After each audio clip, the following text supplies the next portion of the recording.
Hello my champions, అందరూ ఎలా ఉన్నారు? బాగున్నారా? సో మీరు అందరూ బోల్డ్ రిక్వెస్ట్ చేశారబ్బా, ఎన్సీఆర్టీ లైన్ బై లైన్ చెప్పండి సార్, ఎన్సీఆర్టీది లైన్ బై లైన్ సెషన్స్ పెట్టండి. ఓకే, ఉట్టి కాన్సెప్ట్ లెసన్స్ పెడుతున్నారు, ఇలాంటి సెషన్స్ కొంచెం కొత్తగా తండి ఎన్సీఆర్టీవి లైన్ బై లైన్ అనేసి. అందుకు ఇవాళ ఫైనల్గా బ్రీతింగ్ అండ్ ఎక్స్చేంజ్ ఆఫ్ గ్యాసెస్ది ఫైనల్గా మీకోసం NCERT line by line session తెచ్చేసాను మరి. ఓకే, సో మొదలెట్టేద్దాం మరి without any delay. So NCERT line by line మనం ఎందుకు చదువుకోవడం ఇంపార్టెంట్ అంటే చాలామంది అన్నారు. ఓకే, నేను అగ్రీ అవుతాను, అది కరెక్టే అది. ఎందుకంటే మనకి మోస్ట్ ఆఫ్ ద సిలబస్ అంతా ఎన్సీఆర్టీలోనే ఉంది. అది కాకుండా ఎన్సీఆర్టీ మంచిగా చదివేసుకున్నాం అంటే మనకి ఈజీగా ఉంటుంది కదా చదువుకోవడానికి, అర్థం చేసుకోవడానికి. అందుకు ఇట్స్ అ గుడ్ ఐడియా ఎన్సీఆర్టీతో. ఓకే, సో దానికి నేను అగ్రీ అవుతాను. ఓకే ఫైన్, సరే అయితే మొదలెట్టేద్దామా. So breathing and exchange of gases ఈ చాప్టర్ మనం ఆల్రెడీ చదువుకొని ఉంటాం. Okay, breathing and exchange of గ్యాసెస్లో మనం బేసిక్గా ఏం చదువుకుంటాం? In breathing and exchange of gases we study మనది ఊపిరితిత్తులు ఎలా పనిచేస్తాయి, మన లంగ్స్ ఎలా పనిచేస్తున్నాయి, మన ఆక్సిజన్ ఇంకా కార్బన్ డైఆక్సైడ్ ఎలా ఎక్స్చేంజ్ చేసుకుంటున్నాము, అదంతా మనం పూర్తి చదువుకుంటాం.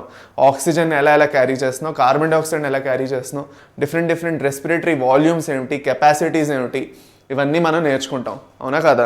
సో చాలా ఇంపార్టెంట్ మరి ఈ చాప్టర్. దీని నుంచి మంచి మెయిన్గా రెస్పిరేటరీ వాల్యూమ్స్ ఇంకా కెపాసిటీస్ నుంచి మీకు క్వశ్చన్స్ వస్తాయి. ఆక్సిజన్ హిమోగ్లోబిన్ డిసోసియేషన్ కర్వ్ నుంచి మీకు క్వశ్చన్స్ వస్తాయి. సో అందుకే మొత్తం ఎన్సీఆర్టీ అంతా పూర్తిగా చేసేద్దాం ఇంక ఇవాళ. ఓకే, కంప్లీట్ చేసేద్దాం. సరే అయితే లెట్స్ బిగిన్. సో చాప్టర్ 17 మీది 11th క్లాస్ది. So as you have read earlier, first నుంచి లైన్ బై లైనే వెళ్తాను మీరు చెప్పినట్టు, will go line by line only. So మీరేం చేయొచ్చు అంటే మీది కూడా మీ దగ్గర ఒక ఎన్సీఆర్టీ టెక్స్ట్ బుక్ ఉంటే ఒక టెక్స్ట్ బుక్ తీసుకొని పెట్టుకోండి ముందు. ఓకే, పెట్టుకొని ఒక పెన్సిలో పెన్ను మీ ఇష్టం, మీకు ఏది ఇష్టమో ఓకే అది తీసుకొని దాంతో పాటు నాతో ఫాలో అవ్వండి. ఎక్కడైనా ఇంపార్టెంట్ లైన్ సెంటెన్స్ ఉంటే అది నేను అండర్లైన్ చేపిస్తాను. ఆ అండర్లైన్ చేసిన సెంటెన్సెస్ నుంచే మీకు క్వశ్చన్స్ కూడా రావచ్చు కదా. అందుకే బుక్కు పెన్ను లేదంటే పెన్సిల్ తీసుకొని కూర్చోండి. సరేనా? Fine. Now, as you have read earlier, oxygen is utilized by the organisms to indirectly break down nutrient molecules like glucose and derive energy for performing various activities. ఇది మనం ఫోటోసింథసిస్లో చదువుకుంటాం కదా, అలా జరుగుతుంది. ఫోటోసింథసిస్, రెస్పిరేషన్లో వీటన్నిటిని చదువుకుంటాం. Carbon dioxide which is harmful is also released in about catabolic reactions. Carbon dioxide is a waste product. మన కోసం మనకి ఇది వేస్ట్ ప్రోడక్ట్.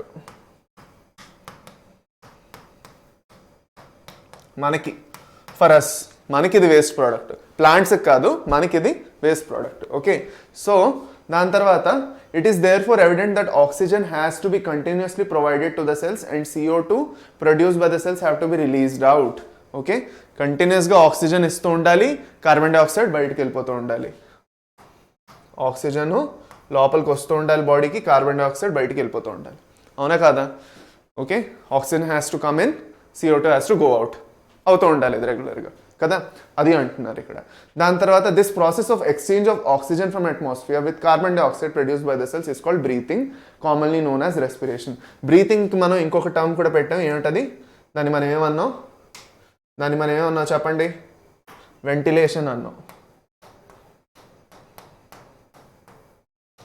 బ్రీతింగ్కి ఇంకొక వర్డ్ ఏంటి? వెంటిలేషన్, లేదంటే పర్మనరీ వెంటిలేషన్ కూడా అనొచ్చు. ఓకే, అది ఆల్సో నోన్ యాజ్ రెస్పిరేషన్, దాన్ని రెస్పిరేషన్ అని కూడా అంటారు. ఓకే, అది. Now place your hands on your chest, you can feel the chest moving up and down. Okay, మీదకి కిందికి అవుతున్నట్టు ఉంటుంది మనం బ్రీత్ తీసుకున్న ప్రతిసారి. You know that it is due to breathing. How do we breathe? The respiratory organs and the mechanism of breathing are described in the following sections of this chapter. ముందుకు వెళ్ళిపోదామా? Next పేజ్కి వెళ్ళిపోదాం. Next okay, so respiratory organs. మన respiratory organs ఏంటి? Lungs. అవునా కాదా? Lungs are respiratory organs కదా. So mechanism of breathings vary among different groups of animals depending mainly on their habitats and levels of organisation. Okay, అంటే మనలో హ్యూమన్స్లో అయితే lungs ఉన్నాయి కాబట్టి అందరిలోని లంగ్స్ ఉండాలని నేను రూల్ లేదు కదా. మన లోవర్ ఆర్గానిజమ్స్ నుంచి మాట్లాడుకుంటూ హయ్యర్ ఆర్గానిజమ్స్ అంటే హ్యూమన్స్ వరకు వెళ్తే different types of respiratory organs లేదంటే రెస్పిరేటరీ మెకానిజమ్స్ అనేవి వాడడం జరుగుతుంది. ఓకే, సో అదేంటి ఒకటి చూద్దామా? Lower invertebrates like sponges, coelenterates, flatworms etcetera exchange oxygen with carbon dioxide by simple diffusion over their entire body surface. ఇది చాలా ఇంపార్టెంట్ మనకి. ఓకే, చూడండి ఇక్కడ ఏవేవి? స్పంజెస్, సిలిండ్రేట్స్, ప్లాట్ఫామ్స్ ఈ మూడు ఏవైతే ఉన్నాయో స్పంజెస్, సీలెంట్రేట్స్, ఫ్లాట్ వామ్స్ ఏవైతే ఉన్నాయో okay exchange oxygen with carbon dioxide by simple diffusion త్రూగా okay over their entire body surface. ఇది ఇంపార్టెంట్. అంటే వాటి బాడీ సర్ఫేస్ని వాడుకొని వాటి బాడీ సర్ఫేస్ ఏదైతే ఉందో దాన్ని వాడుకొని ఓకే అవి ఎక్స్చేంజ్ అనేది చేస్తున్నాయి.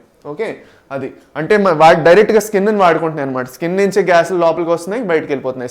మన స్కిన్ ఎలా అయితే బాడీ సర్ఫేస్, వాటికి ఏదైతే బాడీ సర్ఫేస్ ఉందో అది.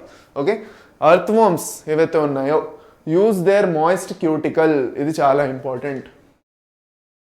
ఎర్త్ వార్మ్స్ ఏం చేస్తాయి? Moist cuticle. Okay and insects have a network of tubes. ఇదంతా మనం ఏదో చదువుతున్నాం, ఇదంతా ఇంపార్టెంట్. దీని నుంచి డెఫినెట్గా ఏదో క్వశ్చన్ గ్యారంటీ రావచ్చు. చూడండి అందుకే కేర్ఫుల్గా. Insects have a network of tubes. వాటిని ఏంటంటాం? ట్రాకియల్ ట్యూబ్స్ అంటాం. To support atmospheric air with in the body. Okay fine. దాని తర్వాత స్పెషల్ వాస్కులర్ ట్రాకియల్ ట్యూబ్స్ అంటే ట్రాకియా మనది ఎలా ఉందో అలాంటిదే, కొంచెం సిమిలర్ టు దాట్. ట్రాకియల్ ట్యూబ్స్లో ఉంటాయి చిన్న చిన్నవి. ఆ ట్యూబ్స్ త్రూగా ఇవి రెస్పిరేషన్ అనేవి చేస్తాయి. Okay special vascularised structures called gills are usually used by most of the aquatic. ఈ గిల్స్ ఏవైతే ఉన్నాయో మనం అనుకున్నాం already. Okay so gills are mostly used by aquatic organisms. అంటే చాలా కష్టమేం కాదు. ఏవైతే నీళ్ళల్లో ఉంటాయో అవన్నీ ఆర్గానిజమ్స్ గిల్స్ని వాడతాయి. క్లియర్ అయ్యే విషయం. ఓకే మాయిస్ట్ క్యూటికల్ అయితే ఎవరు అలా చేస్తున్నారు? మాయిస్ట్ క్యూటికల్ యూజ్ చేసుకుంటూ ఎర్త్ వార్మ్స్ ఏమో మాయిస్ట్ క్యూటికల్ వాడుకుంటూ చేస్తాయి. ఓకే దాని తర్వాత గిల్స్ అన్నీ అక్వాటిక్ ఆర్గానిజమ్స్లో ఉన్నాయి. Okay by most of the aquatic arthropods and mollusks. Whereas vascularized bags called lungs are used by the terrestrial forms for the exchange of gases. ఇది కాకుండా ఇంకోటి వీళ్ళు చెప్పలేదు. ఫ్రాగ్ ఏదైతే ఉందో అది కూడా మాయిస్ట్ సర్ఫేస్ త్రూగానే చేస్తుంది. ఫ్రాగ్ ఓకే ఫ్రాగ్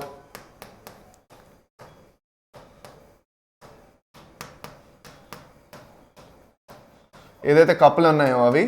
దాని తర్వాత ఫ్రాగ్ది ఏదైతే టాడ్పోల్ ఉందో, టాడ్పోల్ ఏమో దానికేమో అదేది ఆ టాడ్పోల్ ఏదైతే చిన్న చిన్న ఇలా తిరుగుతూ ఉంటాయి అనమాట. ఓకే అవి కప్పవి చిన్న చిన్న పిల్లలు అనమాట అవి.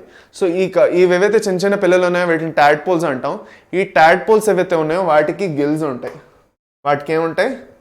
గిల్స్ ఉంటాయి. గిల్స్ ఇది ఇంపార్టెంట్, మీరు గుర్తుపెట్టుకోండి. ఓకే ఫైన్ సరేనా. లంగ్స్ అనేవి తెలుసు మన హైయర్ ఆర్గానిజమ్స్ అన్నింటిలోనే ఇంకా లంగ్స్ వచ్చేస్తాయి. Among vertebrates fishes use gills whereas reptiles, birds and mammals respire through lungs. ఆంఫిబియన్స్లో can respire through their moist skin. Okay అదే చెప్పాను. ఓకే మాయిస్ట్ స్కిన్ అనమాట. Okay and well developed respiratory system. Mammals have a well developed respiratory system. మనందరం మ్యామల్స్లోనే వస్తాం. Next పేజ్కి వెళ్ళిపోదామా? రండి. Human respiratory system నుంచి మొదలెడదాం.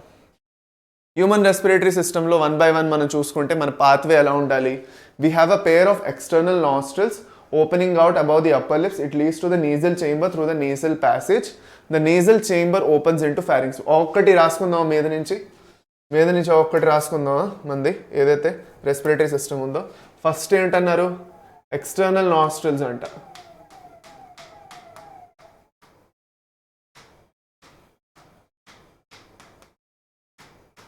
ఎక్స్టర్నల్ నాస్ట్రిల్స్ నుంచి నేజల్ చేంబర్కి వెళ్ళింది గాలి.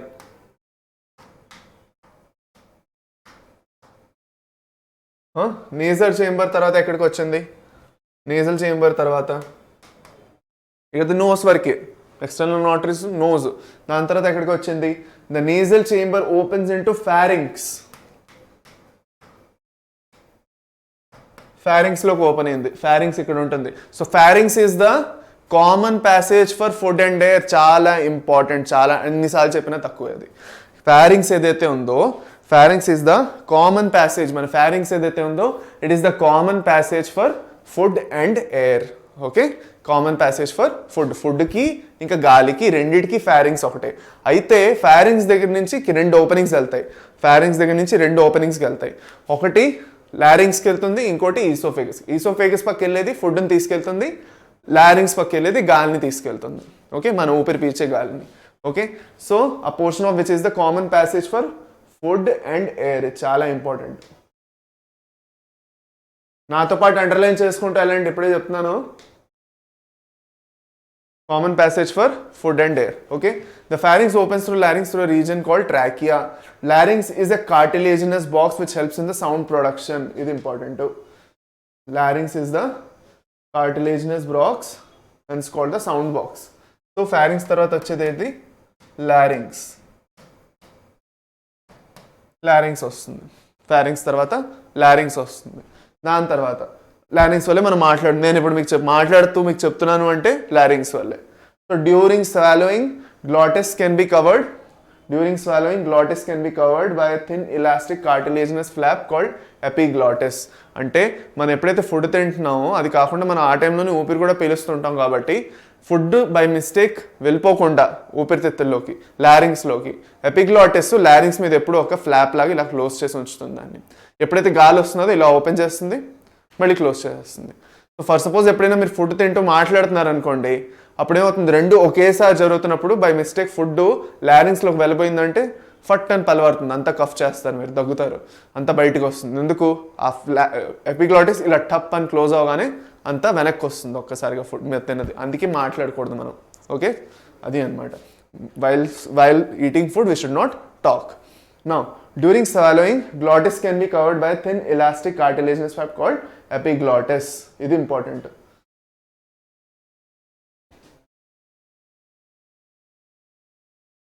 To prevent the entry of food into the larynx. Okay, trachea is a straight tube extending up to mid-thoracic cavity, which divides at the level of fifth thoracic vertebrae. This is chala important too. Fifth thoracic vertebrae అన్నది చాలా important. Fifth thoracic vertebrae, ఒక నిమిషం. Fifth thoracic vertebrae అన్నది చాలా important. Okay, చూడండి ఇక్కడ.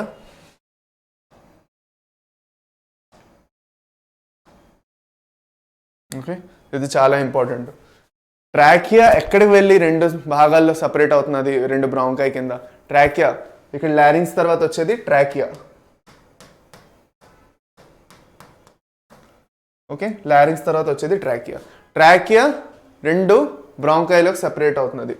Okay, right and left primary బ్రాంకైలోకి separate అయిపోతున్నది. ఎక్కడ? మన థొరాసిక్ వర్టిబ్రే, ఫిఫ్త్ థొరాసిక్. మనకి ఎన్ని సర్వైకల్ వర్టిబ్రే? 7 ఉన్నాయి, 7 ఉన్నాయి. థొరాసిక్ వర్టిబ్రే 12 ఉన్నాయి. ఆ 12 థొరాసిక్ వర్టిబ్రేలు వెనక్కి ఉన్నాయి మనకి డార్సల్ సైడ్లో. ఇక్కడ వెంట్రల్ సైడ్లో ట్రాకియా ఎప్పుడైతే వస్తున్నదో వెనకాతల థొరాసిక్ వర్టిబ్రే ఫిఫ్త్ పొజిషన్ ఏదైతే, ఫిఫ్త్ థొరాసిక్ వర్టిబ్రే ఏదైతే ఉందో అక్కడ కరెక్ట్గా రెండు బ్రాంకై కింద డివైడ్ అవుతుంది ట్రాకియా.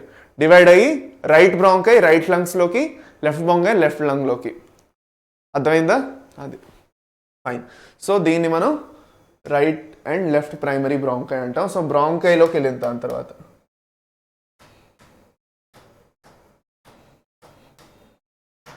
బ్రాంకైలోకి వెళ్ళింది.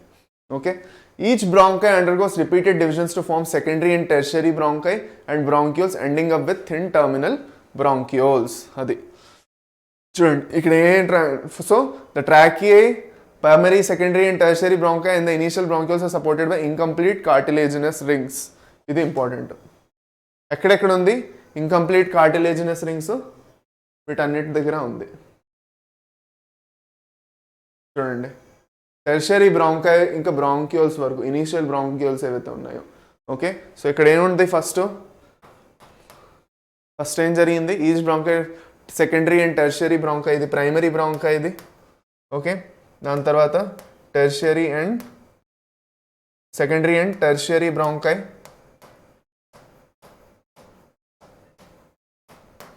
ఓకే, దాని తర్వాత బ్రాంక్యూల్స్ వస్తాయి.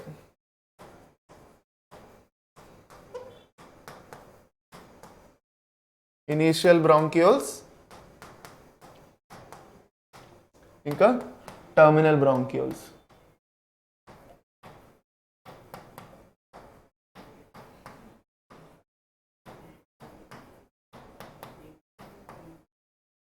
టర్మినల్ బ్రాంక్యూల్స్. ఓకే, సో ఇది కేర్ఫుల్గా చూడండి. ఇక్కడ ఈ మూడు ఇక్కడి వరకు మీకు ఇన్కంప్లీట్ కార్టిలేజినస్ రింగ్స్ ఉంటాయి.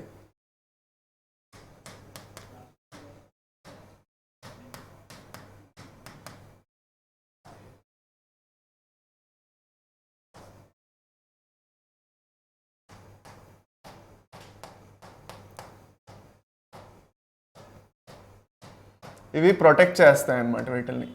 ఓకే, అది ఫైన్, అది ఫైన్. సరే, ఇక్కడ వరకు ఓకే, అర్థమైంది. Each bronchiole, each terminal bronchiole gives rise to number of very thin irregular walled and vascularised bag structures called alveoli. Irregular vascularised bag like structures, balloon లాగా bag లా ఉంటాయి అనమాట, వాటిని alveoli అంటాం.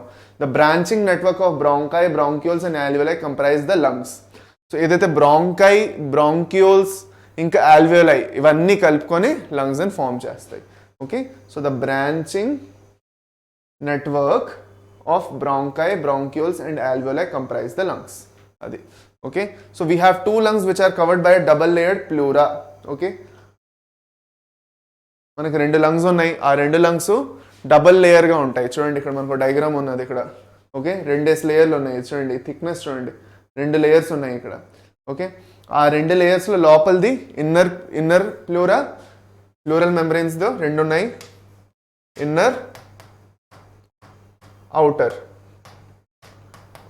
వీటి రెండింటి మధ్యన ప్లూరల్ ఫ్లూయిడ్ ఉంటుంది.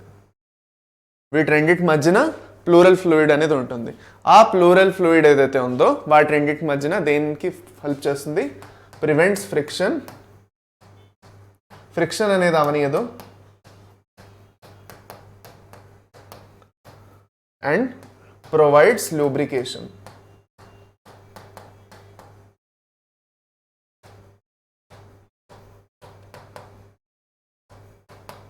ఇప్పుడు లంగ్స్ పెద్దగా చిన్నగా అవుతూ ఉంటాయి. ఓకే, గాలి లోపలికి వస్తే పెద్దగా అవుతాయి, మళ్ళీ బయటికి దొబ్బేస్తూ ఉంటే చిన్నగా అవుతూ ఉంటాయి, బయటికి వెళ్ళిపోతూ ఉంటాయి. సో అలా జరుగుతున్నప్పుడు ఈ లేయర్స్ ఏవైతే ఉన్నాయో ఒకదానికి ఒకటి టచ్ అవుతూ ఉంటాయి. టచ్ అవుతూ ఉంటే అంటుకోకుండా, అది కాకుండా వాటి మధ్యన మంచి బ్యాలెన్స్ ఉంచడానికి, ఆ డిస్టెన్స్ ఇంకా మంచి ఫ్రిక్షన్ అవ్వకుండా ఉండడానికి ఓకే ఈ ప్లూరల్ ఫ్లూయిడ్ అనేది హెల్ప్ చేస్తుంది. లోపల మనం చూస్తే ఇక్కడ నుంచి ఇగో చూడండి, ఇక్కడ ఎపిగ్లాటిస్. ఇది ఏదైతే ఉందో నేను చెప్పాను, ఇదే మీకు 5th thoracic vertebrae దగ్గర అని చెప్పాను నేను మీకు, అవునా కాదా? This division which we are seeing here right now, ఇది ఏదైతే ఉందో this happening at 5th thoracic vertebrae.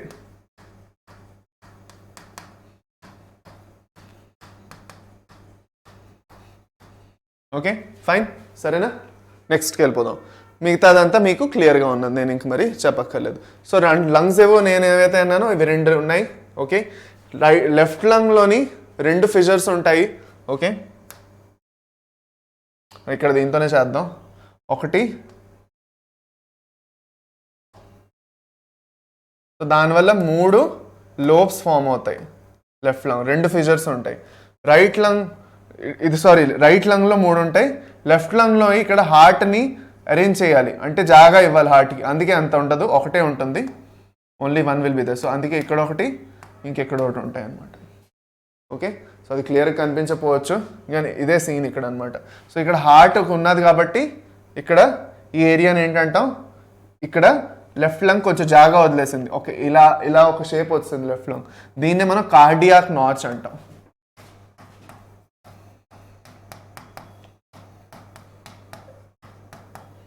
ఇప్పుడు లెఫ్ట్ లంగ్ హార్ట్ కొంచెం జాగా ఇవ్వాలి, మన హార్ట్ ఇక్కడ ఉన్నది. ఓకే, ఆ హార్ట్ కొంచెం జాగా ఇవ్వాలి అంటే లెఫ్ట్ లంగ్ ఏం చేస్తుంది, కొంచెం జాగా వదిలేస్తుంది హార్ట్ కోసం.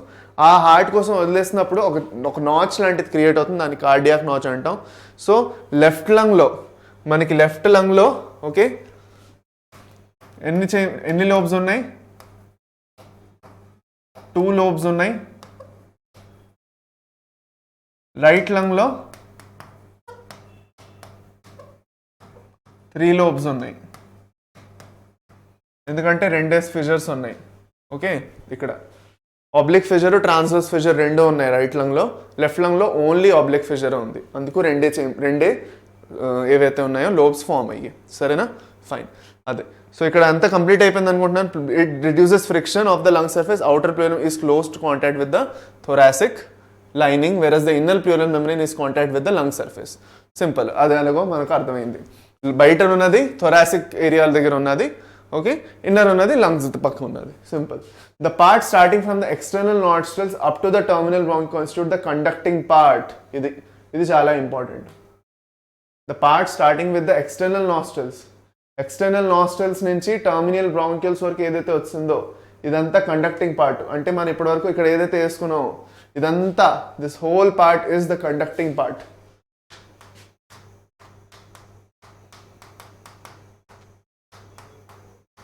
దీన్ని కండక్టింగ్ పార్ట్ అంటారు. ఓకే, ఇది ఓన్లీ కండక్ట్ చేస్తున్నది ఇదంతాను. Okay, this is the conducting part. This whole thing that we saw here is the conducting part. Okay, ఇదంతా ఒక కండక్టింగ్ పార్ట్ అనమాట. అదే ఇంకొక పార్ట్ ఉన్నది, where is the alveoli and their ducts. Alveoli and their ducts form the respiratory or the exchange part. ఎక్కడైతే exchange జరుగుతుంది గ్యాసెస్ది. alveoli దగ్గర ఏం జరుగుతుంది? మన alveoli ఇలా ఉన్నాయి అనుకోండి, ఇలా ఉన్నది alveoli దగ్గర ఇలా బ్లడ్ వెజల్ వస్తుంది. కలర్లు వేరేగా వాడదాం కొంచెం రండి. ఓకే, సో ఇది మన alveoli అనుకోండి, నిమిషం, ఇది మన alveoli. ఇక్కడ ఒక బ్లడ్ వెజల్ వచ్చింది ఇలాగా. ఓకే, సో ఇక్కడ alveoli వచ్చినంత ముందు వరకు టర్మినల్ బ్రాంక్యూల్ ఉంటుంది. దాని తర్వాత ఏదైతే ఉందో alveoli వచ్చేసి alveoli ఇంకా బ్లడ్ వెజల్ మధ్యన ఏం జరుగుతుంది, ఇక్కడ నుంచి ఇక్కడ ఆక్సిజన్, ఇక్కడ నుంచి ఇక్కడ కార్బన్ డైఆక్సైడ్ ట్రాన్స్ఫర్ కొట్టుకుంటాయి. ఇక్కడ ఆక్సిజన్ ఏమో మనకి లోపల వస్తుంది, అదే విధంగా కార్బన్ డైఆక్సైడ్ ఏదైతే ఉందో అది ఇక్కడ దొబ్బేస్తుంది. సో ఈ పార్ట్ అంతా ఏదైతే ఉందో this is the respiratory part.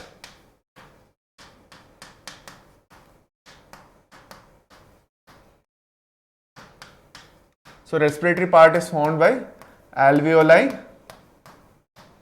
plus alveolar ducts.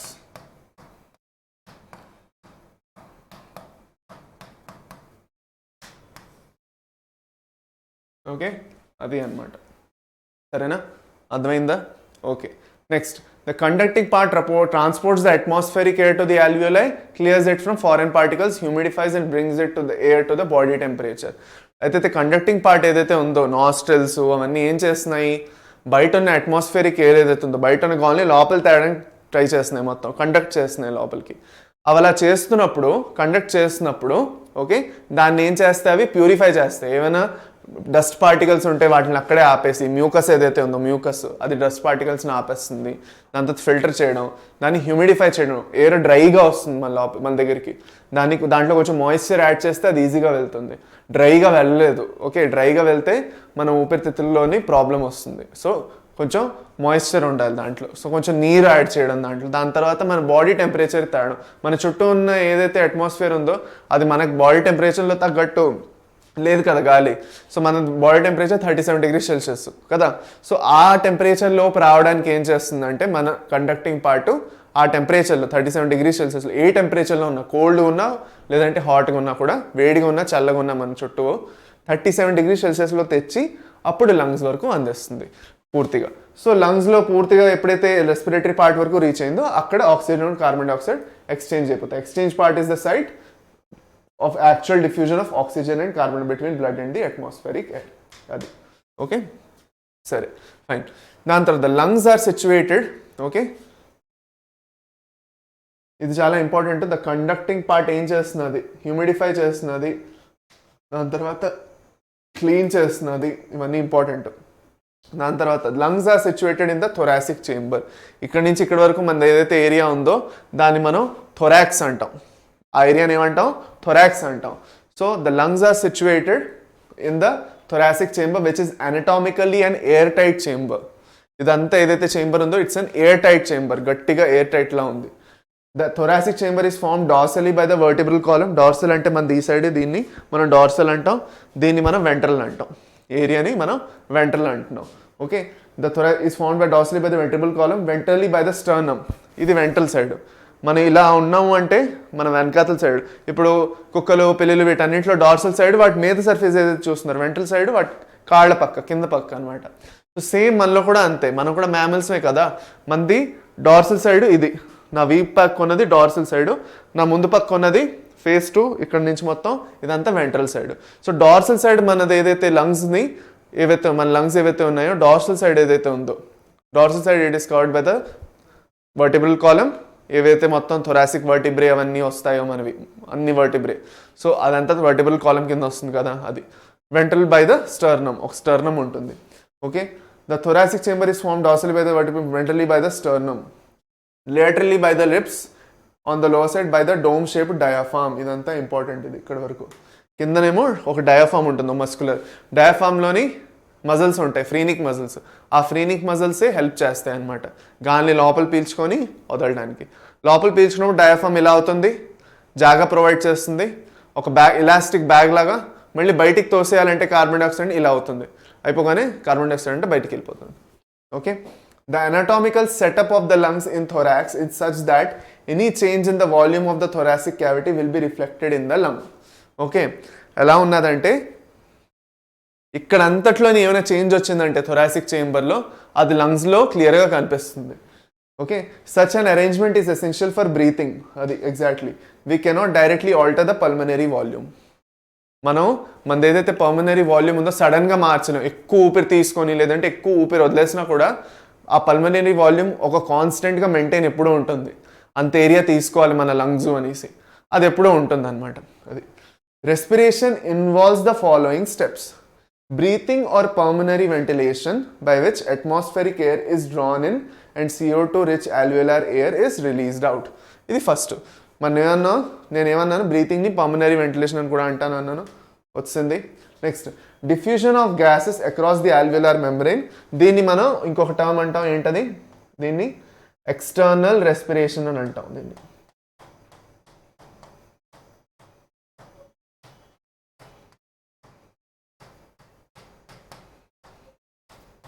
దీన్ని ఏమన్నాం మనం? ఎక్స్టర్నల్ రెస్పిరేషన్ అన్నాం. Transport of gases by the blood. Okay, blood ఏం చేస్తున్నది? గ్యాసెస్ని ట్రాన్స్పోర్ట్ చేస్తున్నది. దాని తర్వాత diffusion of oxygen and carbon dioxide between the blood and tissues. Okay, diffusion of oxygen and carbon dioxide between the blood and tissues. దీన్ని మనం internal respiration అంటాం. దీన్ని మనం ఏమంటాం? ఇంటర్నల్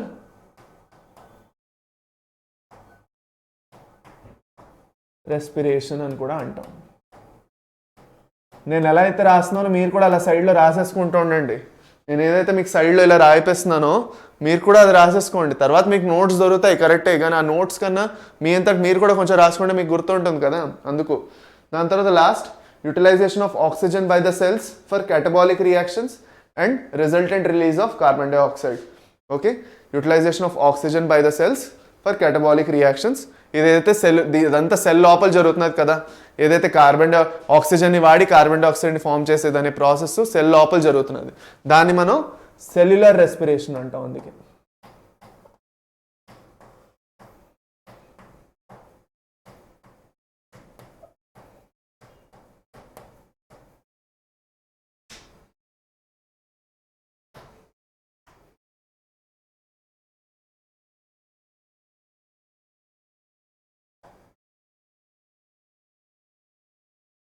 ఓకే, సరేనా? సరే, ఓకే, ఫైన్. నెక్స్ట్కి వెళ్ళిపోదామా? రండి. మెకానిజం ఆఫ్ బ్రీతింగ్ అనే మెకానిజం ఎలా చేస్తాం దానికి వచ్చేద్దాం ఇంకా. Okay, so breathing involves 2 stages. Inspiration అంటే ఊపిరి తీసుకోవడం అండ్ ఎక్స్పిరేషన్ వదిలేయడం కదా. by which during which the atmosphere air is drawn in, inspiration lo, expiration by which the alveolar air is released out. Okay, now the movement of air into and out of the lungs is carried out by creating a pressure gradient between the lungs and the atmosphere. Okay, lungs ఇంకా atmosphere మధ్యన pressure gradient ని maintain చేయడం జరుగుతుంది. అంటే మనం ఇప్పుడు partial pressure అనేది ఒక టాపిక్ నేర్చుకుంటాం. ఓకే, మీరు దీని గురించి ఇంకా డీటెయిల్గా చెప్పాను, నేను ప్రాపర్గా డీటెయిల్గా మంచి టైం తీసుకొని చెప్పాను. నాది breathing and exchanges part 2 lecture ఏదైతే ఉందో, ఆ part 2 I think part 1 part 2 ఎందులోనో నేను గ్యారంటీగా రాసి చెప్పాను మీకు. పార్ట్ 2లోనే చెప్పాను మీకు. మెకానిజం ఆఫ్ బ్రీతింగ్ ఏదైతే ఉందో మీకు పార్ట్ 2లోనే చెప్పడం జరిగింది. ఓకే, ఆ పార్ట్ 2లో నేను మీకు ప్రాపర్గా చెప్పాను. ఏంటి పార్షియల్ ప్రెషర్ త్రూగా గ్యాసెస్ ఎలా ఎక్స్చేంజ్ అవుతున్నాయి ఒకసారి వెళ్ళి మళ్ళీ చూడండి. ఇప్పుడు మీరు చూస్తారు కదా, ఇది ఈ లెక్చర్ చూసిన తర్వాత ఇంకొకసారి వెళ్ళి అది చూస్తే మీకు మంచి క్లారిఫికేషన్ వచ్చేస్తుంది. ఓకే, సరే, fine. So by which the alveolar air is released out. The movement of air into and out of the lungs is carried out by creating a pressure gradient between the lungs and the atmosphere. The movement of air into and out of the lungs. Okay, air ఏదైతే ఉందో లోపలికి బయటికి వెళ్తుంది దేనివల్ల, pressure gradient వల్ల. దాన్ని మనం partial pressure అని కూడా అంటాం.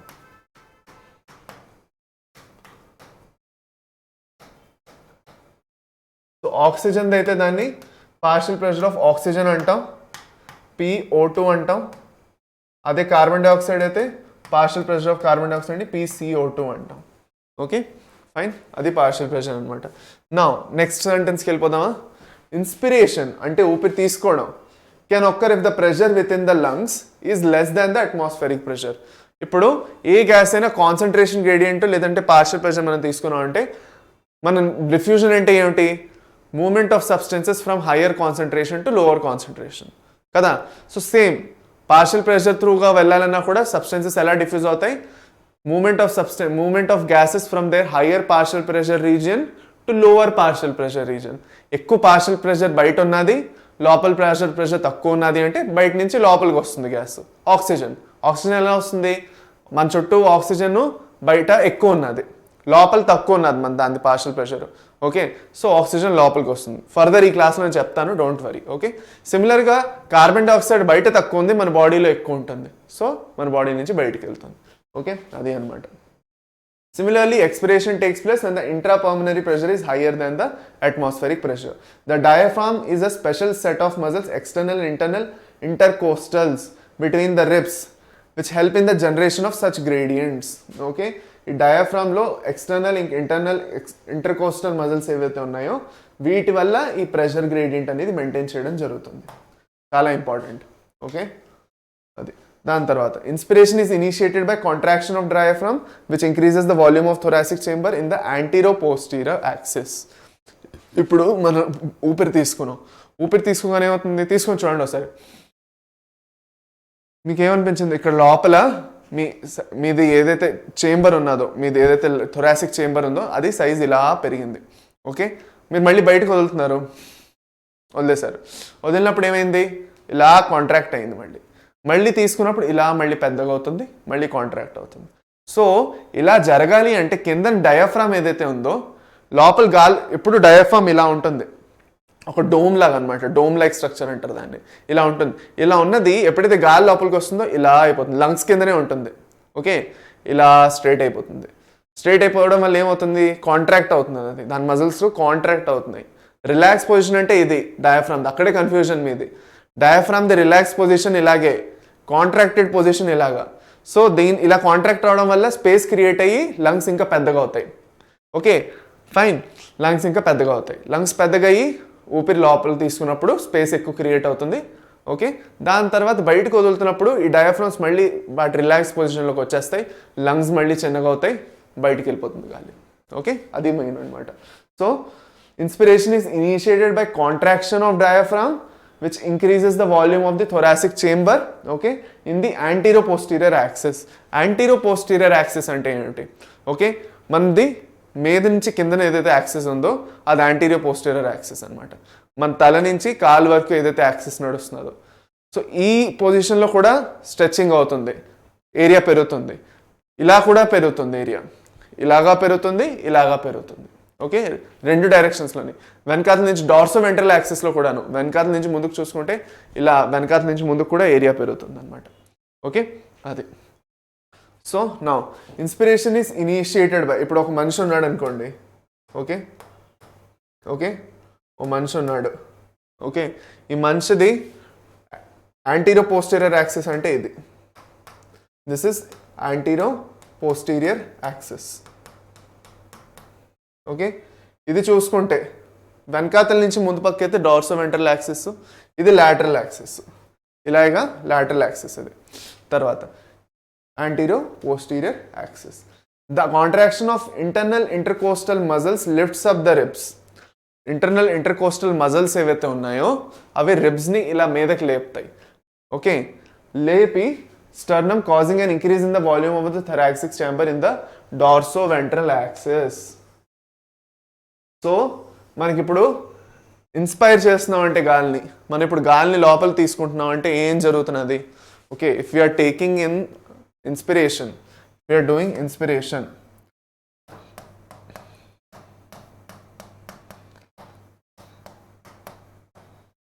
Okay, we are doing inspiration. Okay, so first contraction దేని జరుగుతున్నది?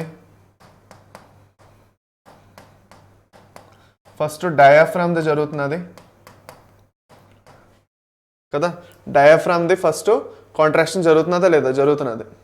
ఓకే, ఇక్కడ చూడండి, ఇక్కడ ఇచ్చారు కదా, ఇదిగో డయాఫ్రాగమ్. దాని తర్వాత ఇది ఫస్ట్ జరుగుతున్నది కాంట్రాక్షన్. ఇంకా దేనికి జరుగుతున్నది? ఇంకా ఇంటర్నల్ ఇంటర్కోస్టల్ మజిల్స్ ఏవైతే ఉన్నాయో, ఎక్స్టర్నల్ ఇంటర్కోస్టల్ మజిల్స్ ఏవైతే ఉన్నాయో వాటిది కూడా కాంట్రాక్షన్ జరుగుతుంది. Contraction of external intercostal. ఎప్పుడు గుర్తుపెట్టుకోండి, ఎక్స్టర్నల్ ఇంటర్కోస్టల్ మజిల్స్ ఇంకా ఇంటర్నల్ ఇంటర్కోస్టల్ మజిల్స్ అని రెండు ఉన్నాయి. ఒకటి కాంట్రాక్ట్ అయితే ఇంకోటి రిలాక్స్ అవుతుంది, ఇంకోటి రిలాక్స్ అయితే ఇంకోటి కాంట్రాక్ట్ అవుతుంది, ఆపోజిట్గా అనమాట. ఇప్పుడు ఎక్స్టర్నల్ ఇంటర్కోస్టల్ మజిల్స్ ఇక్కడ కాంట్రాక్ట్ అయ్యి అన్నారా, ఇంటర్నల్ ఇంటర్కోస్టల్ మజిల్స్ ఏవైతే ఉన్నాయో అవి రిలాక్స్ అవుతాయి. సో ఇవి రెండు ఒక దాని వెనకాల ఒకటి ఇలా ఉంటాయి అనమాట, ఇలా ఉంటాయి. ఒకటి కాంట్రాక్ట్ అవుతే ఒకటి రిలాక్స్ అవుతుంది, ఇంకోటి కాంట్రాక్ట్ అయితే ఇది రిలాక్స్ అవుతుంది. చూడండి, ఇలా ఒక దాని వెనకాల ఒకటి ఉంటాయి, ఒకటి కాంట్రాక్ట్ అయ్యింది ఉంటే ఒకటి రిలాక్స్ అయ్యి ఉంది. ఇప్పుడు బ్రీత్ లోపల మీరు ఊపిరి తీసుకుంటున్నారు, ఇవి ఎక్స్టర్నల్, ఇవి ఇంటర్నల్ ఇంటర్కోస్టల్. మీరు బ్రీత్ తీసుకుంటున్నారు, మీరు బ్రీత్ తీసుకుంటున్నప్పుడు ఓకే, మీరు బ్రీత్ తీసుకుంటున్నారు అంటే ఓకే, మీరు బ్రీత్ తీసుకుంటున్నారంటే ఫస్ట్ ఇలాగా లోపల తీసుకుంటున్నప్పుడు ఇగో ఇవి కాంట్రాక్ట్ అవుతాయి, ఎక్స్టర్నల్ ఇంటర్కోస్టల్ మజిల్స్, ఇవి రిలాక్స్ అయ్యి ఉంటాయి. అదే మళ్ళీ మీరు బ్రీత్ అవుట్ చేస్తున్నారంటే ఇవి కాంట్రాక్ట్ అయ్యి ఇవి రిలాక్స్ అవుతాయి. ఊపిరి తీసుకుంటున్నారు, ఊపిరి వదులుతున్నారు, అలా. సో వెనక్కి ఉన్నది ఇంటర్నల్ ఇంటర్కోస్టల్, బయట ఉన్నది ఎక్స్టర్నల్ ఇంటర్కోస్టల్ మజిల్స్. ఓకే, గుర్తుపెట్టుకోండి. సరే, fine. So the contraction of external intercostal muscles lifts up the రిబ్స్ని ఇలా మీదకి లేపి ఏరియాని క్రియేట్ చేస్తాయి. క్రియేట్ చేయడం వల్ల ఏమవుతుంది, స్టర్నమ్ కూడా మూవ్ అయ్యి జాగా క్రియేట్ చేసి okay, causing an increase in the volume of thoracic chamber in the dorsoventral axis. So volume ఎటు పక్క ఇంక్రీజ్ అయింది? వాల్యూమ్ ఎక్కడెక్కడ ఇంక్రీజ్ అయింది? Increase in volume,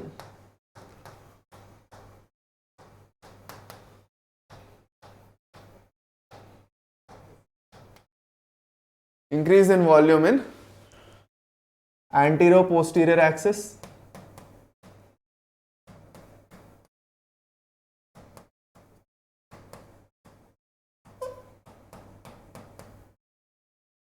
then dorsoventral axis.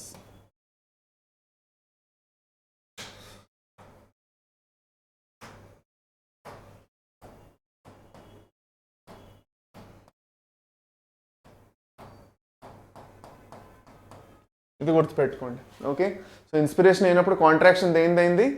డయాఫ్రామ్ది, external intercostal muscles. ఇది ఎక్స్టర్నల్ అని రాసి వదిలేసాను, ఇంటర్కోస్టల్ ఇది.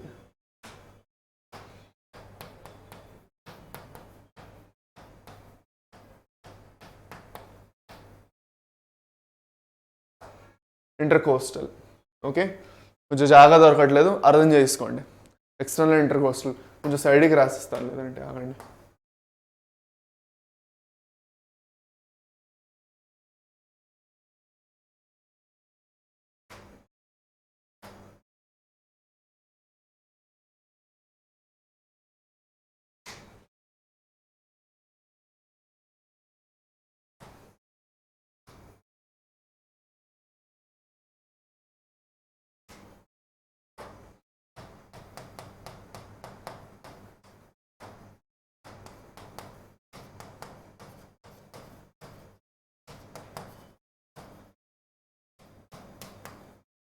ఎక్స్టర్నల్ ఇంటర్కోస్టల్ మజిల్స్ రాస్తాను. ఓకే, చూసుకోండి. దాని తర్వాత the overall increase in the thoracic volume causes a similar increase in the pulmonary volume. Okay, so thoracic volume increase అయిందంటే పల్మనరీ వాల్యూమ్ కూడా ఇంక్రీజ్ అయింది. And increase in the pulmonary volume decreases the intra pulmonary pressure to less than the atmospheric pressure which forces the air from out side to move in. So ఇక్కడున్న pressure బయట ఉన్న ప్రెషర్లోని change వచ్చేస్తుంది. బయట ఉన్న pressure ఎక్కువ ఉంటుంది, లోపల తక్కువ ఉంటుంది. అలాంటి సిచ్యువేషన్ క్రియేట్ చేయడం జరుగుతుంది.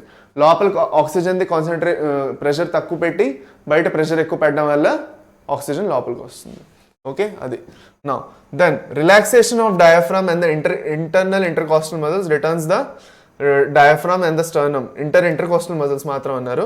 Returns the diaphragm and sternum to their normal positions and reduce the thoracic volume and thereby the pulmonary volume.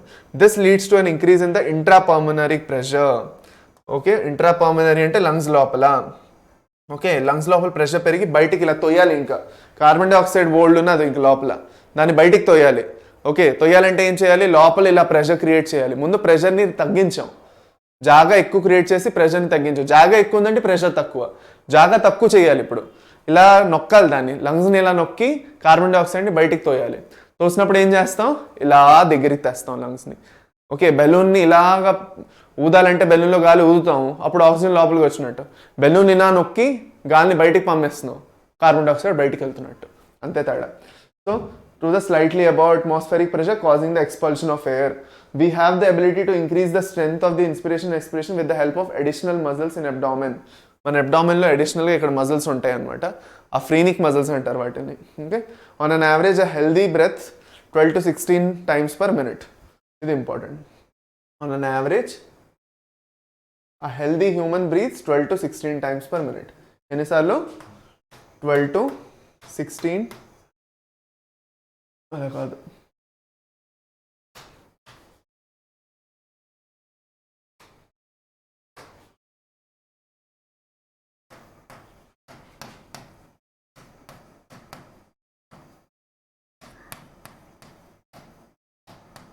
ఇదేంటి?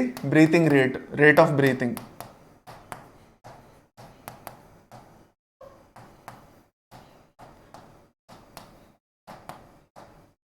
ఓకే, ఫైన్, సరేనా? Rate of breathing 12 to 16 times per minute.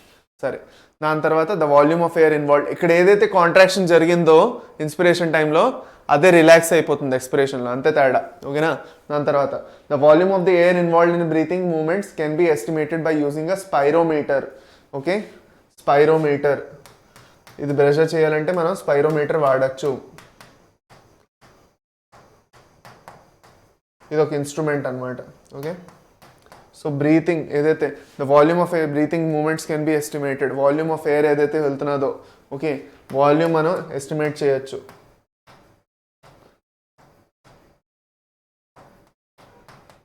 Volume of ఎయిర్ని estimate చేయొచ్చు మనం. Spirometer అదొక device అనమాట. ఇలా ఊదమంటారు, ఇది ఒక పైప్లా ఉంటుంది, ఒక మిషన్, ఒక కంప్యూటర్తో కనెక్ట్ చేసి ఉంచుతారు డివైస్ని. ఉఫ్ అని ఊదమంటారు.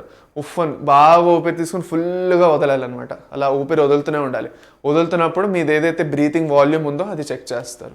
సో ఆ బ్రీతింగ్ వాల్యూమ్ చెక్ చేసిన తర్వాత మీకు ఏమైనా ఇన్ఫెక్షన్ ఉందా, అలర్జీస్ ఏమైనా ఉన్నాయా, మీరు ఎంత బాగా బ్రీత్ అవుట్ చేసుకోబోతున్నారు అది చెక్ చేయడం జరుగుతుంది. Okay, fine. సరే, next respiratory volumes and capacities. చాలా ఇంపార్టెంట్ ఇది కదా. Fine, respiratory volumes and capacities. వచ్చేద్దాం నెక్స్ట్కి. సో ఫస్ట్ వచ్చిందేంటి? Tidal volume. The volume of air inspired or expired during a normal respiration. నార్మల్గా మనం గాలి తీసుకొని బయటకు వదులుతున్నాం, మనం ఏం పెద్ద కష్టపడట్లేదు, మనం ఆలోచించట్లేదు ఎక్కువ ఊపిరి తీసుకోవాలా తక్కువ తీసుకోవాలి. నార్మల్గా మన పని మనం చేసుకుంటున్నాం. ఇప్పుడు మీరు నా క్లాస్ నార్మల్గా చూస్తున్నారు, మీ పెద్దగా ఏం ఊపిరి ఎంత తీసుకోవాలి ఏమిటి, ఊపిరి ఎంత వదలాలా ఏమిటి, ఇంత వదలాలా ఇంత తీసుకోవాలా అని మీరేం ఆలోచించట్లా. మీరు నార్మల్గా కూర్చున్నారు, క్లాస్ చూస్తున్నారు. ఓకే, సో అలా చేస్తున్నప్పుడు మీరు ఎంత లోపల తీసుకొని ఎంత వదులుతున్నారు అది ఇంపార్టెంట్ కదా.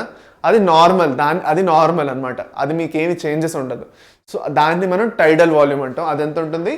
టైడల్ వాల్యూము 500 ml ఉంటుంది. ఇదంత ఉంటుంది? 500 ml ఉంటుంది. దీన్ని టైడల్ వాల్యూమ్ అంటాము.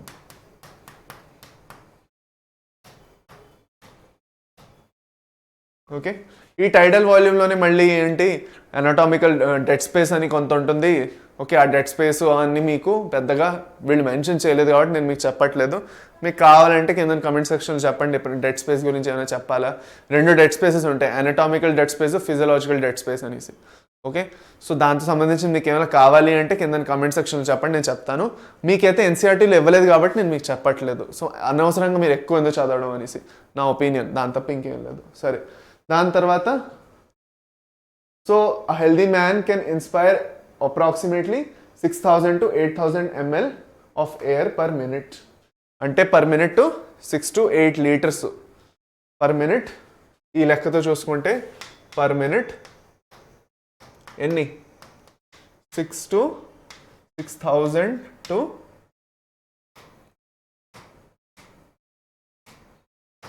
8,000 6,000 to 8,000 ml పర్ మినిట్ అనమాట. ఇంత బ్రీత్ చేయొచ్చు ఒక మనిషి. సరేనా, fine. Next inspiratory reserve volume. The additional volume of air a person can inspire by forcible inspiration. ఇప్పుడు నార్మల్గా నేను ఊపిరి తీసుకోవడం కాకుండా ఫోర్స్ చేశాను, యోగా చేస్తున్నాను అనమాట. యోగాలో అన్లోన్ విలోమ్ చేస్తారు కదా, ఓకే, ఇలాగా చేస్తారు కదా, అది అనమాట. ఓకే, సో మనం ఏం చేస్తున్నాం అంటే ఊపిరిని తీసుకుంటున్నాం కదా, ఓకే, ఊపిరి తీసుకుంటున్నాం కదా, ఊపిరి తీసుకుంటున్నప్పుడు ఇలా తీసుకుంటున్నాం అనమాట, ఇలాగ ఫోర్స్ చేస్తున్నాం, ఇంకా ఎక్కువ తీసుకుంటున్నాం, అవసరం కన్నా ఎక్కువ తీసుకుంటున్నాం. ఇది ఏదైతే ఉందో దీన్ని ఇన్స్పిరేటరీ రిజర్వ్ వాల్యూమ్ అంటారు. అంటే మనం ఎంత ఎక్స్ట్రా ఫోర్స్ చేసుకొని మనం ఎంత ఎక్స్ట్రా తీసుకోవచ్చు దాన్ని ఇన్స్పిరేటరీ రిజర్వ్ వాల్యూమ్ అంటారు. That is 2,500 ml. అంటే 2.5 లీటర్లు ఎక్స్ట్రా గాలి. 2,500 to 3,000 ml కరెక్ట్గా రాసుకోవాలి. Okay, 3,000 ml inspiratory reserve volume ఏదైతే ఉందో. దాని తర్వాత ఎక్స్పిరేటరీ రిజర్వ్ వాల్యూమ్, సేమ్ దానికి ఆపోజిట్. ఫోర్స్ చేసి మనం ఎంత బయటకు వదలగలం,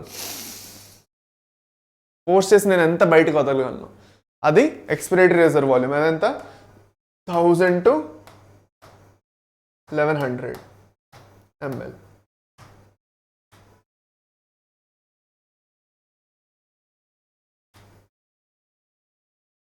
ఓకే, సరేనా. నెక్స్ట్కి వెళ్ళిపోదాం. Next residual volume. మీరు ఎంత వదిలినా, ఎంత తీసుకున్నా, మీరు ఎంత గాలి వదిలినా, ఎంత గాలి తీసుకున్నా లంగ్స్లో రెసిడ్యువల్గా, రిజర్వ్గా కొంత ఎప్పుడు ఉంటుంది. రెసిడ్యువల్ అంటే కైండ్ ఆఫ్ రిజర్వ్ అనమాట. రిజర్వ్గా ఎప్పుడు కొంత ఉంటుంది అనమాట. సో ఆ రిజర్వ్ని మనం రెసిడ్యువల్ వాల్యూమ్ అంటాం. మీరు ఎంత గాలి వదులుతున్నారు బయటికి, ఎంత మీరు ఫోర్స్ఫుల్గా గాలి బయటకు వదిలేశారు, ఇలా అని ఫోర్స్ చేసి బోల్డ్ అంత గాలిని మీరు బయటకు వదిలేశారు. అలా వదిలిన తర్వాత కూడా కొంత గాలి ఎప్పుడు లోపల ఉండాలి. ఎందుకు రెసిడ్యువల్ వాల్యూమ్ మనకి ఇంపార్టెంట్ అంటే it prevents bursting of alveoli. మన ఆల్వియోలై ఏవైతే ఉన్నాయో, మన లంగ్స్ ఏవైతే ఉన్నాయో వాటిలో ఎప్పుడు కొంచెం గాలి ఎప్పుడు ఉండాలి, అలా పూర్తి ఖాళీ అయిపోకూడదు. అలా అయిపోకూడదు అంటే దాంట్లో కొంచెం రిజర్వ్గా కొంత గాలి ఉండిపోవాలి. ఆ రిజర్వ్గా ఉన్న గాలిని రెసిడ్యువల్ వాల్యూమ్ అంటాం. సో రెసిడ్యువల్ వాల్యూమ్ ఎందుకు ఇంపార్టెంట్ అంటే చూడండి ఇక్కడ ఇచ్చారు. By adding up a few described above one can Dzire which can be used in clinical diagnosis. ఇప్పుడు దిస్ ప్రివెంట్స్, ఆగండి, ఇరేజర్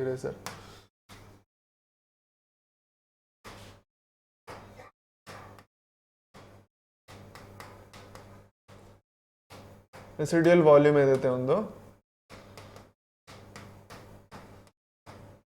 ప్రివెంట్స్, రెసిడ్యువల్ వాల్యూమ్ ఏదైతే ఉందో it prevents bursting of alveoli. Okay, so ఎంత ఉంటుంది అది 1100 to 1,200 ml అనమాట. 1100 to 1,200 ml ఎంత ఉంటుంది, 1100 to 1,200 ml వరకు ఉంటుంది. సరేనా, ఫైన్. దాని తర్వాత నెక్స్ట్ ఇంకా ఇన్స్పిరేటరీ కెపాసిటీస్. ఇంక ఇవన్నీ ఇక్కడ వరకు కెపాసిటీస్ ఇంకా వస్తాయి. ఇంకా మనకి know the capacities will come. ఇప్పుడు ఇక్కడ ఏం చేస్తామంటే ఇప్పటివరకు ఏవైతే వాల్యూమ్స్ చదివామో ఇంకా కెపాసిటీ కోసం ఆ వాల్యూమ్స్ని ఇక్కడ అక్కడ యాడ్ చేసుకుంటూ వెళ్తాం. ఇప్పుడు ఇన్స్పిరేటరీ కెపాసిటీ అంటే ఏమిటి? మీ ఇన్స్పిరేటరీ రిజర్వ్ వాల్యూమ్ ఏదైతే ఉందో దాన్ని మనం టైడల్ వాల్యూమ్ ఏదైతే నార్మల్గా మనం తీసుకుంటున్నామో ఆ గాలి, అది కాకుండా ఇన్స్పిరేటరీ రిజర్వ్ వాల్యూమ్ అంటే మనం ఫోర్స్ఫుల్గా ఇన్స్పైర్ చేసిన వచ్చిన గాలి, మనం ఫోర్స్ఫుల్గా తీసుకున్న గాలి ప్లస్ నార్మల్ టైడల్ వాల్యూమ్ ఏదైతే ఉందో నార్మల్గా రెండింటిని కలిపి మనం ఏంటంటాం ఇన్స్పిరేటరీ కెపాసిటీ అంటాం. So this is nothing but TV plus IRV. So IRV ఎంత ఉండేది? ఇక్కడ చూస్తే ఐఆర్వి 2500 to 3000 ml ఉండేది. ఇదేమో 500 అంటే ఎంత ఇప్పుడు అయిపోతుంది? టోటల్ 3000 to 3500 అయిపోతుంది. అవునా కదా ఇది? సో దిస్ విల్ బి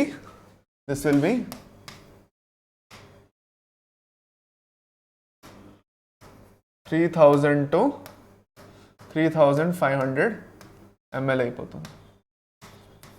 అలా యాడ్ చేసుకోవాలి మనం. ఓకే, ఇది గుర్తుపెట్టుకోండి ఇన్స్పిరేటరీ కెపాసిటీ. దాని తర్వాత expiratory capacity same expiratory reserve వాల్యూమ్తో యాడ్ చేస్తాం. ఓకే, సో ఎక్స్పిరేటరీ రిజర్వ్ వాల్యూమ్తో 1000 or to 1100 అంటే ఎంత అవుతుంది? ఇది 500 యాడ్ చేయండి రెండు పక్కల, ఏమీ లేదు 500 యాడ్ చేసుకోవాలి. సో 1100 to 1000 to 1100 అంటే 1500 to 1600 అనమాట.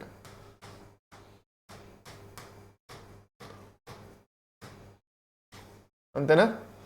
అది next functional residual capacity, volume of the air that will remain even after normal expiration. అంటే ఇప్పుడు మనం ఫోర్స్ఫుల్గా గాలి బయటికి వదిలిన తర్వాత కూడా ఓకే ఏదైతే వాల్యూమ్ ఉండిపోతుందో దాన్ని మనం ఫంక్షనల్ రెసిడ్యువల్ కెపాసిటీ అంటే నార్మల్గా మనం వదిలినప్పుడు గాలి ఏదైతే డెఫినెట్గా ఉంటుందో దాన్ని రెసిడ్యువల్ వాల్యూమ్ అన్నప్పుడు మనం ఫోర్స్ఫుల్గా ఎక్స్పైర్ చేస్తున్నాం, గట్టిగా వదులుతున్నాం మనం గాలి బయటికి, వదులుతున్నప్పుడు కూడా కొంత మిగిలి ఉంటుంది, దాన్ని మనం ఫంక్షనల్ రెసిడ్యువల్ కెపాసిటీ అంటాం.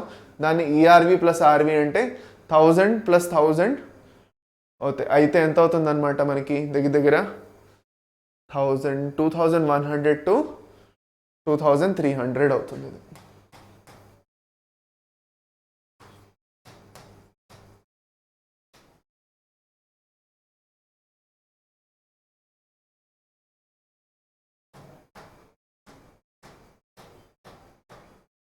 ఓకే, అది సంగతి 2300 అవుతుంది. సరేనా? దాని తర్వాత vital capacity, the maximum volume of air a person can breathe in after a forced inspiration. This includes ERV, TV and IRV or the maximum volume person can come out after forced inspiration. Vital capacity అంటే ఎంత గాలి okay గట్టిగా బయలు వదిలిన తర్వాత గట్టిగా మనం గాలిని బయటకు వదిలాం, ఓకే వదిలేసాం, వదిలిన తర్వాత మళ్ళీ ఎంత మనం మ్యాక్సిమం తీసుకోగలం. మనం ఫోర్స్ఫుల్గా గాలి అని చేసి బయటకు వదిలేసాను, నేను అంత గాలిని నేను బయటకు వదిలేసాను. ఇప్పుడు అంత గాలి బయటను వదిలేసిన తర్వాత నేను ఎంత మళ్ళీ లోపల తీసుకోగలను, అది మన వైటల్ కెపాసిటీ. లేదంటే ఫోర్స్ఫుల్గా నేను లోపల తీసుకున్న తర్వాత నేను ఎంత గాలిని బయటకు వదలగలను, అది మన వైటల్ కెపాసిటీ. ఓకే, అది అనమాట. ఫైన్. సో ఇది వైటల్ కెపాసిటీ అంటే. So this includes ERV, TV and IRV. Okay, మూడు ఉంటుంది, ERV plus TV plus IRV.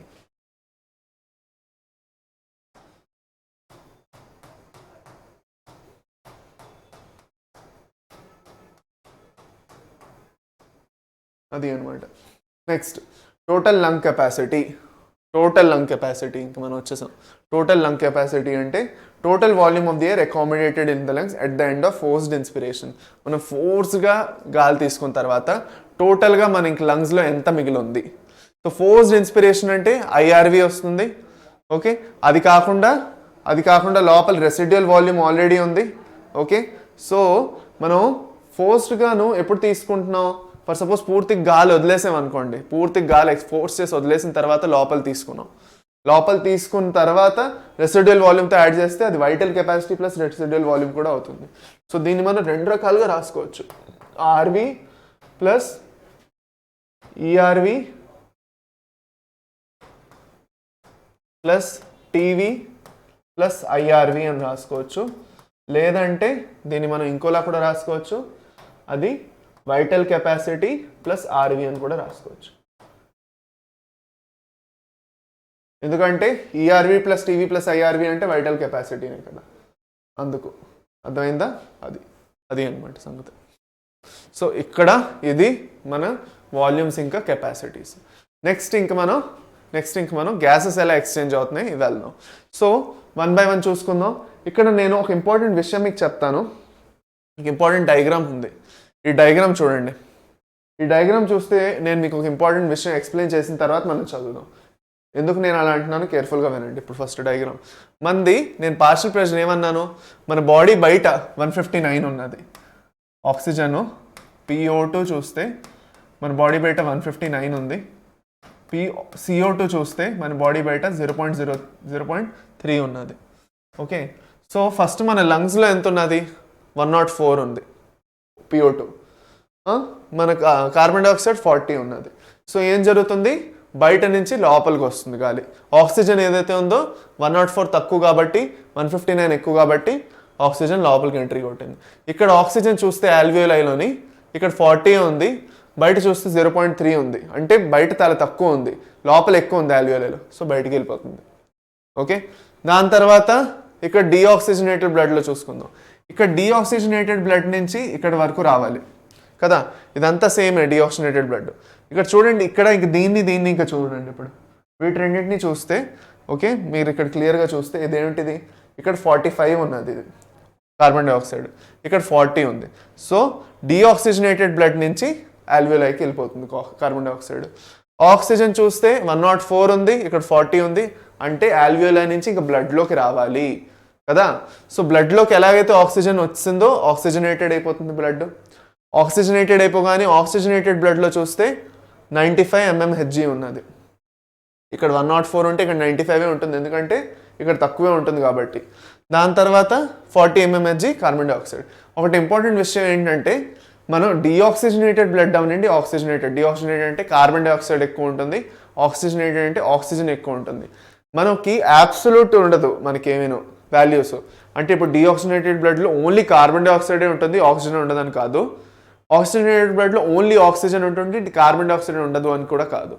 రెండు బ్లడ్లోని ఆక్సిజన్ కార్బన్ డైఆక్సైడ్ రెండు ఉంటాయి ఎప్పుడూను.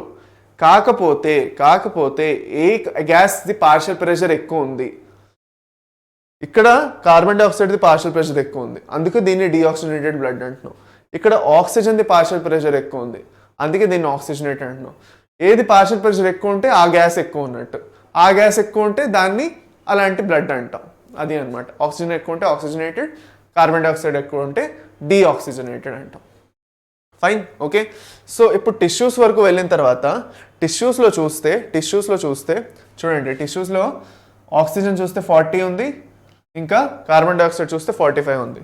ఆక్సిజన్ ఏమో 40 ఉంది, టిష్యూస్లో 40 ఉంది. కార్బన్ డైఆక్సైడ్ చూస్తే ఎంత ఉంది, 45 ఉన్నది. ఓకే, సో కార్బన్ డైఆక్సైడ్ 45 ఉన్నది కాబట్టి ఏమైంది, ఇక్కడ 40 ఉంది, ఇక్కడ 45 ఉంది. కాబట్టి ఏం జరిగింది, ఇక్కడ మీకు కనిపించట్లేదని టెన్షన్ పడకండి, ఇక్కడ ఈ టేబుల్లో కూడా ఉన్నది అదంతా డేటా, సేమ్ మీ బుక్లోనే ఉంది. ఇంకోసారి వెళ్ళి చూసుకోండి, మీ దగ్గర మీ బుక్ ఉంటే దాంట్లో కూడా చూసుకుంటూ ఉండండి, మీకు అర్థమవుతుంది. సో ఇక్కడ చూస్తే 45 ఉన్నది కదా కార్బన్ డైఆక్సైడ్, ఇక్కడ 40 ఉంది. అంటే ఏంటి, ఇంకా బ్లడ్లోకి ఎంట్రీ కొట్టాలి ఇంకా కార్బన్ డైఆక్సైడ్. టిష్యూస్లో ఏమవుతున్నది, ఆక్సిజన్ వాడి కార్బన్ డైఆక్సైడ్ ప్రొడ్యూస్ చేయడం జరుగుతున్నది కదా. సో కార్బన్ డైఆక్సైడ్ టిష్యూస్ నుంచి ఎలాగైతే బ్లడ్లోకి ఎంట్రీ కొడుతుందో అది డీఆక్సిజనేటెడ్ అయిపోతుంది. అదే టైంలో ఆక్సిజన్ టిష్యూస్ లోపలికి వచ్చేస్తుంది. ఎందుకు, 95 ఆక్సిజనేటెడ్ బ్లడ్లో ఉంది, టిష్యూస్లో చూస్తే జస్ట్ 40 ఉంది అంతే. సో హయ్యర్ టు లోవర్ టిష్యూస్లోకి వచ్చేస్తుంది ఆక్సిజన్. సో ఇలాంటి పార్షియల్ ప్రెషర్స్ డిఫరెన్స్ చేసుకుంటూ మన బాడీలో గ్యాసెస్ అలా ట్రావెల్ చేస్తూనే ఉంటాయి. ఓకేనా, ఫైన్, సరే, ఓకే. ఇప్పుడు ఇక్కడ చదువుదాం, ఇది ఇప్పుడు మీకు అర్థమవుతుంది. ఇది చూడండి, alveoli are the primary sites of exchange of gases kada. Exchange of gases also occurs between blood and tissues. Oxygen and carbon dioxide are exchanged in these sites by simple diffusion, mainly based on pressure/concentration gradient. అదే నేను మీకు చెప్పాను, pressure లేదంటే concentration gradient మీద depend అయ్యి ఏదైతే transfer ఉందో జరుగుతుంది. Solubility of gases as well as the thickness of the membranes involved in diffusion are some important factors. Okay, so ఇది ఒక ఇంపార్టెంట్, ఇది నోట్ డౌన్ చేసుకోండి. Concentration gradient, pressure gradient, solubility, ఇంకా థిక్నెస్ ఆఫ్ ది మెంబ్రెయిన్, ఈ 3 factors important. ఇది 1, ఇది 2, ఇది 3. Of course మీరు నా లెక్చర్ చూసుంటే అందులో నేను ఆల్రెడీ మీకు అది చెప్పాను, so no need to worry. Okay, దాని తర్వాత pressure contributed by an individual gas is in a mixture of gases. ఇప్పుడు థిక్నెస్ ఆఫ్ ద మెంబ్రెయిన్ అంటే ఏంటి అనుకుంటున్నారా? చూడండి, ఇక్కడ మనం చూస్తే ఆల్వియోలై నుంచి బ్లడ్కి గ్యాసులు ట్రాన్స్ఫర్ అవుతున్నాయి కదా. అలా ట్రాన్స్ఫర్ అవుతున్నప్పుడు ఇక్కడ ఆల్వియోలార్ మెంబ్రెయిన్ ఇంకా బ్లడ్ ఏదైతే ఇక్కడ బ్లడ్ వెసల్ది మెంబ్రెయిన్ ఉందో అది ఎంత థిక్గా ఉన్నది, అది థిన్గా ఉంటే గ్యాసులు ఈజీగా ఇటుకి అటుకు వెళ్తాయి. అదే థిక్గా ఉన్నదంటే టైం పడుతుంది, అంతే కదా, ఇంకేం లేదు. దాని తర్వాత సాల్యుబిలిటీ అంతే ఎంత వేరంగా మిక్స్ అవుతుంది. ఇప్పుడు నీళ్ళలో మీరు ఉప్పు వేసారు, ఇసుకేసారు. ఉప్పు వేస్తే వేరంగా మిక్స్ అవుతుంది, ఇసుకేస్తే మిక్స్ అవ్వదు, అవునా కాదా? సో కార్బన్ డైఆక్సైడ్ ఆక్సిజన్ కన్నా ఈజీగా సాల్యుబుల్ మన బాడీలో చూసుకుంటే. ఆక్సిజన్ అంత ఈజీగా సాల్యుబుల్ కాదు, కార్బన్ డైఆక్సైడ్ ఇంకా ఈజీగా soluble. It is easily soluble in our body compared to oxygen. అది pressure contributed by individual gas in a mixture of gases is called partial pressure and is represented as PO2 for oxygen and PCO2 for carbon dioxide. Partial pressures of these two gases in the atmospheric air and two sites of diffusion are given in table 17. Adhe nenu cheppanu meeku. The data given clearly indicates a concentration gradient for oxygen from alveoli to blood and blood to tissues. Alveoli to blood, blood to tissues. ikkadi nunchi ikkadiki vachindi, ikkadi nunchi ikkadiki vachindi. Partial pressure takkuva undadam valla prati chota. Okay, dan tarvata ఇక్కడ చూసుకుంటే similarly the gradient is present for CO2 carbon dioxide in the opposite direction from tissues to blood and blood to alveoli. As the solubility of carbon dioxide is 20 to 25 times higher than that of oxygen. ఇది చాలా important. Carbon dioxide ఏదైతే solubility ఉందో అది oxygen కన్నా ఎక్కువ ఉందని ఇప్పుడే చెప్పాను కదా, అదే ఇక్కడ అంటున్నారు వాళ్ళు. Amount of CO2 that can diffuse through the diffusion membrane per unit difference is much higher compared to O2. అంటే దీని అర్థం ఏమిటంటే కార్బన్ డైఆక్సైడ్ ఇంకా ఈజీగా ఇటు నుంచి అటు వేరేగా ట్రాన్స్పోర్ట్ కొడుతుంది. మనం ఎక్కడైనా మనం ఇక్కడ చూస్తున్నాం, ఇక్కడ నుంచి ఇక్కడ కార్బన్ డైఆక్సైడ్ వెళ్తున్నది, ఇక్కడ నుంచి ఇక్కడ ఆక్సిజన్ వస్తున్నది, మళ్ళీ ఇక్కడ నుంచి ఇక్కడ ఆక్సిజన్ ఇక్కడ వెళ్తున్నది, కార్బన్ డైఆక్సైడ్ మళ్ళీ ఇక్కడికి వెళ్ళిపోతుంది. ప్రతి చోట ఏదైతే జరుగుతున్నదో ఈ ట్రాన్స్ఫర్లు ఏవైతే జరుగుతున్నాయో పార్షియల్ ప్రెషర్ వల్ల ఇక్కడ కార్బన్ డైఆక్సైడ్ చాలా వేరంగా ట్రావెల్ చేస్తుంది, టకా ఫాస్ట్గా వెళ్తుంది, స్పీడ్ ఎక్కువ ఉంటుంది.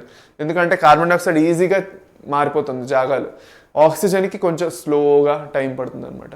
అది అనమాట అది. Okay fine. తాబేలు కుందేలు కథ ఉంటారు కదా, అది అనమాట టార్టాయిజ్ హెయిర్ స్టోరీ. టార్టాయిజ్ ర్యాబిట్ లేదంటే టార్టాయిజ్ హెయిర్ స్టోరీ అని ఉంటారు కదా. సో అక్కడ ర్యాబిట్ ఏదైతే ఉందో, తాబేలు కుందేలులోని కుందేలు ఏదైతే ఉందో, ఓకే, అదేమో CO2. తాబేలు ఏదైతే ఉందో ఆక్సిజన్, అదేమో అంతే ఆక్సిజన్ అదనమాట. ఓకే సరే ఫైన్, స్లోగా వెళ్తుంది. దాని తర్వాత the diffusion membrane is made up of 3 major layers. ఇది important. The thin squamous epithelium of alveoli, the endothelium of alveolar capillaries and the basement substance in between them. ఓకే, ఇదిగో చూడండి, ఇక్కడ చూడండి, ఈ డయాగ్రామ్ చూడండి, ఇక్కడ మీ ఎన్సీఆర్టీలో ఉన్న డయాగ్రామే. ఫస్ట్ ఇది ఆల్వియోలార్ మెంబ్రెయిన్. ఇది మెంబ్రెయిన్ ఏదైతే ఉందో it is the alveolar membrane or wall, ఒకే సెల్ థిక్నెస్ తోటి. దాని తర్వాత మధ్యలో ఉన్నది బేస్మెంట్ మెంబ్రెయిన్, వీటి మధ్యలో. ఇటుపక్క ఇది ఏదైతే మెంబ్రెయిన్ ఉన్నదో ఇది ఏదైతే బ్లడ్ క్యాపిలరీ ఉందో దాని membrane. So 3 membranes completely. Okay 3 membranes, ఒకటి ఆల్వియోలార్ మెంబ్రెయిన్, ఇంకోటి బేస్మెంట్ మెంబ్రెయిన్, ఇంకోటి మెంబ్రెయిన్ ఆఫ్ ద క్యాపిలరీ. అది. So this is the what to say diffusion membrane అంటాం. వీటి మూడింటిని కలిపి మనం ఏమంటాం, డిఫ్యూజన్ మెంబ్రెయిన్ అని అంటాము. ఓకే, చాలా important. So the diffusion membrane consists of thin squamous epithelium of alveoli, endothelium of alveolar capillaries and the basement membrane in between them. ఈ 3 లేయర్లు కలిపి డిఫ్యూజన్ మెంబ్రెయిన్ని ఫామ్ చేస్తుంది, దేని త్రూగా అయితే గ్యాసెస్ డిఫ్యూజ్ అవుతాయో. Okay, however the total thickness is much less than a millimeter. Therefore all the factors in our body are favorable for diffusion of oxygen from alveoli to tissues and the CO2 from tissues to alveoli. Ante simple, ikkada em pedda doubt ledhu. Next వెళ్ళిపోదాం, transport of గ్యాసెస్కి వచ్చేద్దాం. Transport ఎలా అవుతుంది? ఇక్కడ మనం చూస్తే oxygen ఏదైతే ఉందో 97% oxygen ఏదైతే ఉందో is transported by RBCs in the blood. Remaining 3% is through dissolved state through the plasma.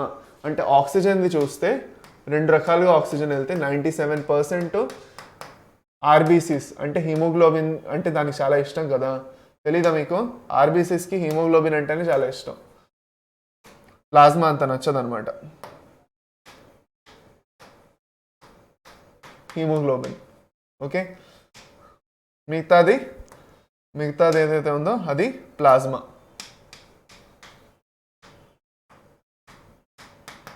%3. Okay, అది ఆక్సిజన్ది విషయం. కార్బన్ డైఆక్సైడ్ది చూసుకుంటే, కార్బన్ డైఆక్సైడ్ గురించి చూసుకుంటే కార్బన్ డైఆక్సైడ్కి 3 రూట్లు ఉన్నాయి. ఏంటి? ఫస్ట్ 70% ఏదైతే ఉందో అది బైకార్బోనేట్స్ త్రూగా HCO3- ఈ అయాన్ త్రూగా వెళ్తుంది బైకార్బోనేట్. ఇంకో 20-25% ఏదైతే ఉందో 20-25% ఆర్బీసీస్ త్రూగా సేమ్. లాస్ట్ 7% ఏదైతే ఉందో అది ప్లాస్మా త్రూగా. అది అనమాట. సో బైకార్బోనేట్స్, ఇది ప్లాస్మా, ఆర్బీసీ ప్లాస్మా. అది వాళ్ళు ఇక్కడ అనడానికి ట్రై చేస్తారు. Nearly 20-25% of CO2 is transported by RBCs, whereas 70% is carried as bicarbonate. ఇదే మనకి ఇంపార్టెంట్. 70% బైకార్బోనేట్ అంటే మ్యాక్సిమం అంతా బైకార్బోనేట్ త్రూగానే అవుతున్నది. అవునా కాదా? 70% బైకార్బోనేట్ వల్లే అవుతున్నది. ఓకే, సరే. Next transport of oxygen. ముందు ఆక్సిజన్ ట్రాన్స్పోర్ట్ చూసుకుందాం మనం, సరేనా? దాని తర్వాత కార్బన్ డైఆక్సైడ్ ట్రాన్స్పోర్ట్ చూసుకుందాం. ఫస్ట్ ఆక్సిజన్ ట్రాన్స్పోర్ట్ చూసుకుంటే ఇక్కడ ఒక కర్వ్ కనిపిస్తుంది మంది. ఈ కర్వ్ ఏమిటో అర్థమే చావదు. అందుకే ఈ కర్వ్ అర్థం చేసుకోవాలంటే బెటర్గా నేను ఎక్స్ప్లెయిన్ చేశాను. నా క్లాస్ వెళ్ళి చూడండి, part 2 breathing and exchanges part 2 అని ఉంటుంది. అందులో వెళ్ళి చూస్తే నేను మీకు ఆక్సిజన్ హీమోగ్లోబిన్ డిసోసియేషన్ కర్వ్ బాగా ఎక్స్ప్లెయిన్ చేశాను. ఇందులో కూడా చెప్తాను, కేర్ఫుల్గా ఒకసారి వినండి. Okay, so haemoglobin is a red coloured iron containing pigment present in RBCs కదా. హీమోగ్లోబిన్ ఏదైతే ఉందో it is a red coloured iron containing pigment అనమాట కదా. ఫైన్, ఐరన్ ఉంటుంది అందులో. Oxygen can bind with haemoglobin in a reversible manner to form oxyhaemoglobin. So మనకి ఇక్కడ ఒక ఇంపార్టెంట్ విషయం ఏంటంటే మనం గుర్తుపెట్టుకోవాల్సింది, ఓకే, ఆక్సిజన్ ప్లస్ హీమోగ్లోబిన్ ఏమంటాం? ఆక్సీ హీమోగ్లోబిన్ అంటాం. ఆక్సీ హీమోగ్లోబిన్ అంటాం.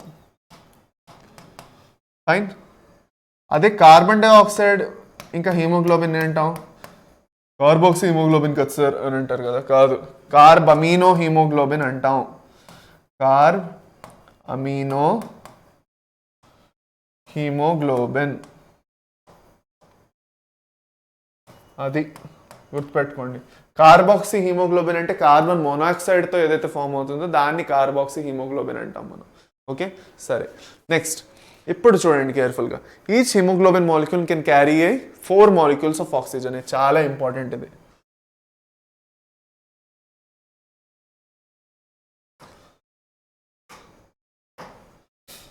Each haemoglobin molecule can carry a maximum of 4 molecules of oxygen. Okay, ఒక్కొక్క హీమోగ్లోబిన్ మాలిక్యూల్ 4 ఆక్సిజన్ మాలిక్యూల్ని క్యారీ చేయగలదు. Binding of oxygen with haemoglobin is primary related to partial pressure. Okay, ఆక్సిజన్ది partial pressure పెరుగుతూ ఉంటూ carbon డైఆక్సైడ్ది partial pressure తగ్గిపోతూ ఉంటే అప్పుడు ఏమవుతుంది? హీమోగ్లోబిన్ కార్బన్ డైఆక్సైడ్ని వదిలేస్తూ ఆక్సిజన్ని ఫేవర్ చేస్తుంది. అదే కార్బన్ డైఆక్సైడ్ ఎక్కువైపోయి ఆక్సిజన్ తగ్గిపోతున్నది బ్లడ్లోని అంటే కార్బన్ డైఆక్సైడ్ని పట్టుకొని ఆక్సిజన్ వదిలేస్తుంది. యాక్చువల్గా చెప్పాలంటే హీమోగ్లోబిన్కి కార్బన్ డైఆక్సైడ్ అంటే ఇంకా ఎక్కువ ఇష్టం. కార్బన్ డైఆక్సైడ్ అయినా కార్బన్ మోనాక్సైడ్ అయినా ఆక్సిజన్ కన్నా ఎక్కువ ఇష్టం. ఆక్సిజన్ మాత్రమే హీమోగ్లోబిన్ ఎక్కువ ఇష్టం అనమాట. అలాగా. సో ఇలాగా ప్రాబ్లం ఏంటంటే కార్బన్ డైఆక్సైడ్ని ఈజీగా పట్టుకోవడం వల్ల కార్బన్ డైఆక్సైడ్ ఎక్కువ ఉంటే మన బాడీలో ప్రాబ్లం క్రియేట్ అవుతుంది. అందుకే మనం ఎప్పటికప్పుడు కార్బన్ డైఆక్సైడ్ అలా వదిలేస్తూ ఉండాలి, రిలీజ్ చేస్తూ ఉండాలి. అది. So partial pressure of CO2, hydrogen ion concentration and temperature are other factors which can interfere with this binding. Okay, for suppose ఇప్పుడు కార్బన్ డైఆక్సైడ్ ఎక్కువ ఉన్నది అనుకోండి. కార్బన్ డైఆక్సైడ్ ఎక్కువ ఉన్నది అంటే అది H+ions ఎక్కువ ఫామ్ చేస్తుంది, అసిడిటీ కాజ్ చేస్తుంది మన బాడీలో. అది the carbon dioxide can cause acidity in our body. అది అసిడిటీ కాజ్ చేసిందంటే pH ఏమవుతుంది? తక్కువకి వెళ్ళిపోతుంది. Lower pH acidity, higher pH basicity కదా. సో ఇప్పుడు దానివల్ల అసిడిక్ నేచర్ క్రియేట్ అవుతుంది మన బాడీలో. అది అనమాట, అది చెప్పడానికి ట్రై చేస్తున్నారు. Other factors, hydrogen ion concentration అంటే అదే pH. హైడ్రోజన్ అయాన్ కాన్సన్ట్రేషన్ అంటే ఏంటి? ఇట్స్ నథింగ్ బట్ pH గురించి మాట్లాడుతున్నారు. అది. So A sigmoid curve is obtained when percentage saturation of hemoglobin with oxygen is plotted against PO2. ఇక్కడ ఇదే అందరికీ డౌట్ అవుతుంది. ఓకే, ఈ పర్సంటేజ్ సాచురేషన్ ఏంటబ్బా అనేసి మీకు డౌట్ అవ్వచ్చు. ఈ పర్సంటేజ్ సాచురేషన్ అంటే ఏమిటి, మీకేమనిపిస్తున్నది? ఒక్క నిమిషం.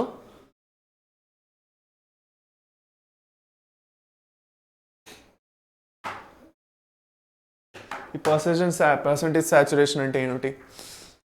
పర్సంటేజ్ సాచురేషన్ అంటే ఇప్పుడు కార్బన్ డైఆక్సైడ్ని వదులుతూ, ఫర్ సపోజ్ నేను మీరు ఒకసారి అందుకే ఒకసారి వెళ్ళి చూడండి అంటున్నాను. కానీ ఫర్ సపోజ్ మన దగ్గర 100 కార్స్ ఉన్నాయి. ఓకే, మనం బోల్డ్ మంది కలిసి ట్రిప్కి వెళ్తున్నారు, ఎక్కడికో 100 కార్లు ఉన్నాయి. ఓకే, ఆ 100 కార్లు చూసుకుంటే కాలేజ్ పిల్లలందరూ ట్రిప్కి వెళ్తున్నారు. ఆ 100 కార్లు ఉన్నాయి. 100 కార్లో ఒక్కొక్క కార్లో 4 కూర్చోగలరు. Okay fine. సో ఎప్పుడైతే కార్ ఖాళీగా ఉన్నాయో, డోర్స్ అన్నీ ఓపెన్ అయి ఉన్నాయి, అందరూ లైన్గా వస్తున్నారో, టకా టకా టకా ఫాస్ట్ అందరూ కూర్చొని పోతారు. కూర్చొని పోయినప్పుడు వేరంగా అన్ని కార్లు ప్యాక్ అయిపోతూ ఉంటాయి కదా. ఒక్కసారి ఇంకా మ్యాక్సిమం కార్లు అన్నీ ప్యాక్ అయిపోయి ఇంకా 2-3 కార్లు, ఎవరికి అక్కలేని కార్లు ఇంకా 2-3 కార్లు ఉన్నాయి, ఎవరికి అక్కలేదు ఆ కార్లు. మారుతి 800 కారు ఏదో అనమాట. మిగతా అన్ని మంచి స్విఫ్ట్ డిజైర్, ఇన్నోవా కార్లు. ఒకటి మారుతి 800 కార్ లాస్ట్లో ఇంక మిగిలింది. అది ఇంకా అందరూ వెతుక్కొని లాస్ట్లో వచ్చిన వాళ్ళు వెళ్ళి కూర్చుంటారు అందులోని. ఓకే, ఇప్పుడు ఈ 4 సీట్లు లాస్ట్లో ఎప్పుడైతే ఇంకా ఫిల్ అయిపోతున్నాయో అప్పుడు ఇంకా మ్యాక్సిమం ఇంకా అన్నీ నిండిపోతాయి. 100 వరకు వెళ్ళిపోయింది. ఇంకా మొత్తం 100 కార్స్లో ఎంతమంది? ఒక్కొక్క దాంట్లో 4 అంటే 100 × 4 చేయండి, 400 మంది కూర్చుండిపోయారు. ఫైన్. ఓకే, సో ఇక్కడ మనకి ఏం అర్థమైందంటే 0 నుంచి 100కి వెళ్తున్నప్పుడు, అంటే 0 నుంచి 400కి వెళ్తున్నప్పుడు 0 మంది కూర్చొని ఉన్నారు కారులో, 400 మంది వచ్చి కూర్చుండిపోయారు. ఇది ఏదైతే స్పీడ్ ఉన్నదో ఈ స్పీడ్ అలాగా ఫస్ట్ ఎప్పటి వరకైతే పూర్తిగా సీట్లన్నీ నిండవో అప్పటి వరకు స్పీడ్ ఎక్కువగా ఉంటుంది. అందరూ ఫాస్ట్గా వచ్చి కూర్చున్నారు. ఒకసారి ఇంక సీట్లన్నీ నిండిపోయి ఇంకొన్ని కార్లు ఒకటో సీటు, ఇంకొన్ని కార్లు ఒక సీటు, అలా ఎప్పుడైతే జాగా మిగిలిందో అప్పుడు స్లోగా ఇంకా అవుతుంది అనమాట. లేదంటే ఇంకా ప్లేన్ అయిపోతుంది. ఇంకా ఒకసారి సీట్లన్నీ నిండిపోయిన తర్వాత ప్లేన్ అయిపోతుంది. అదే జరుగుతున్నది ఇక్కడ. ఎప్పుడైతే హీమోగ్లోబిన్ దగ్గర 4 పొజిషన్లు ఉన్నాయి ఆక్సిజన్ కోసం, 4 సీట్లు అవైలబుల్ ఉన్నాయి. ఆక్సిజన్ వచ్చి కూర్చుంటున్నప్పుడు ఇలాగా ఆక్సిజన్ అంతా నిండిపోతూ ఉంటే సాచురేషన్ పెరుగుతున్నది. సాచురేషన్ అంటే ఎంత ఆక్సిజన్ వచ్చి హీమోగ్లోబిన్ దగ్గర కూర్చుంటున్నది అని అర్థం. ఓకే, ఎంత ఆక్సిజన్ వచ్చి హీమోగ్లోబిన్ దగ్గర కూర్చుంటున్నది. ఇప్పుడు ఎప్పుడైతే ఇలా అవుతున్నదో చూస్తున్నారు మీరు, ఆక్సిజన్ వచ్చి అలా కూర్చుంటుంటే హీమోగ్లోబిన్ దగ్గర బోల్డ్ జాగాలు ఖాళీ అవుతున్నాయి. కార్బన్ డైఆక్సైడ్ వదిలేసి వెళ్ళిపోతున్నది, ఆక్సిజన్ వచ్చి కూర్చుంటుంటే అలా పెరిగి ఒకసారి హీమోగ్లోబిన్ అంతా నిండిపోయింది ఇంకా ఆక్సిజన్ తోటి. అప్పుడు ఇంకా ప్లెయిన్కి వెళ్ళిపోతుంది. ఇంకా జాగా లేదు దాని దగ్గర. సో అలా వెళ్ళినంత వరకు అది ఆక్సిజన్ని యాక్సెప్ట్ చేస్తుంది.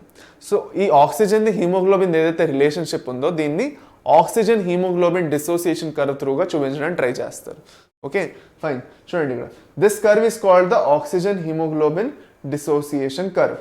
ఓకే, ఎక్కడైతే కిందన పార్షియల్ ప్రెషర్ x యాక్సిస్లో, y యాక్సిస్లో పర్సంటేజ్ సాచురేషన్ ఆఫ్ హీమోగ్లోబిన్ ఉంటుంది.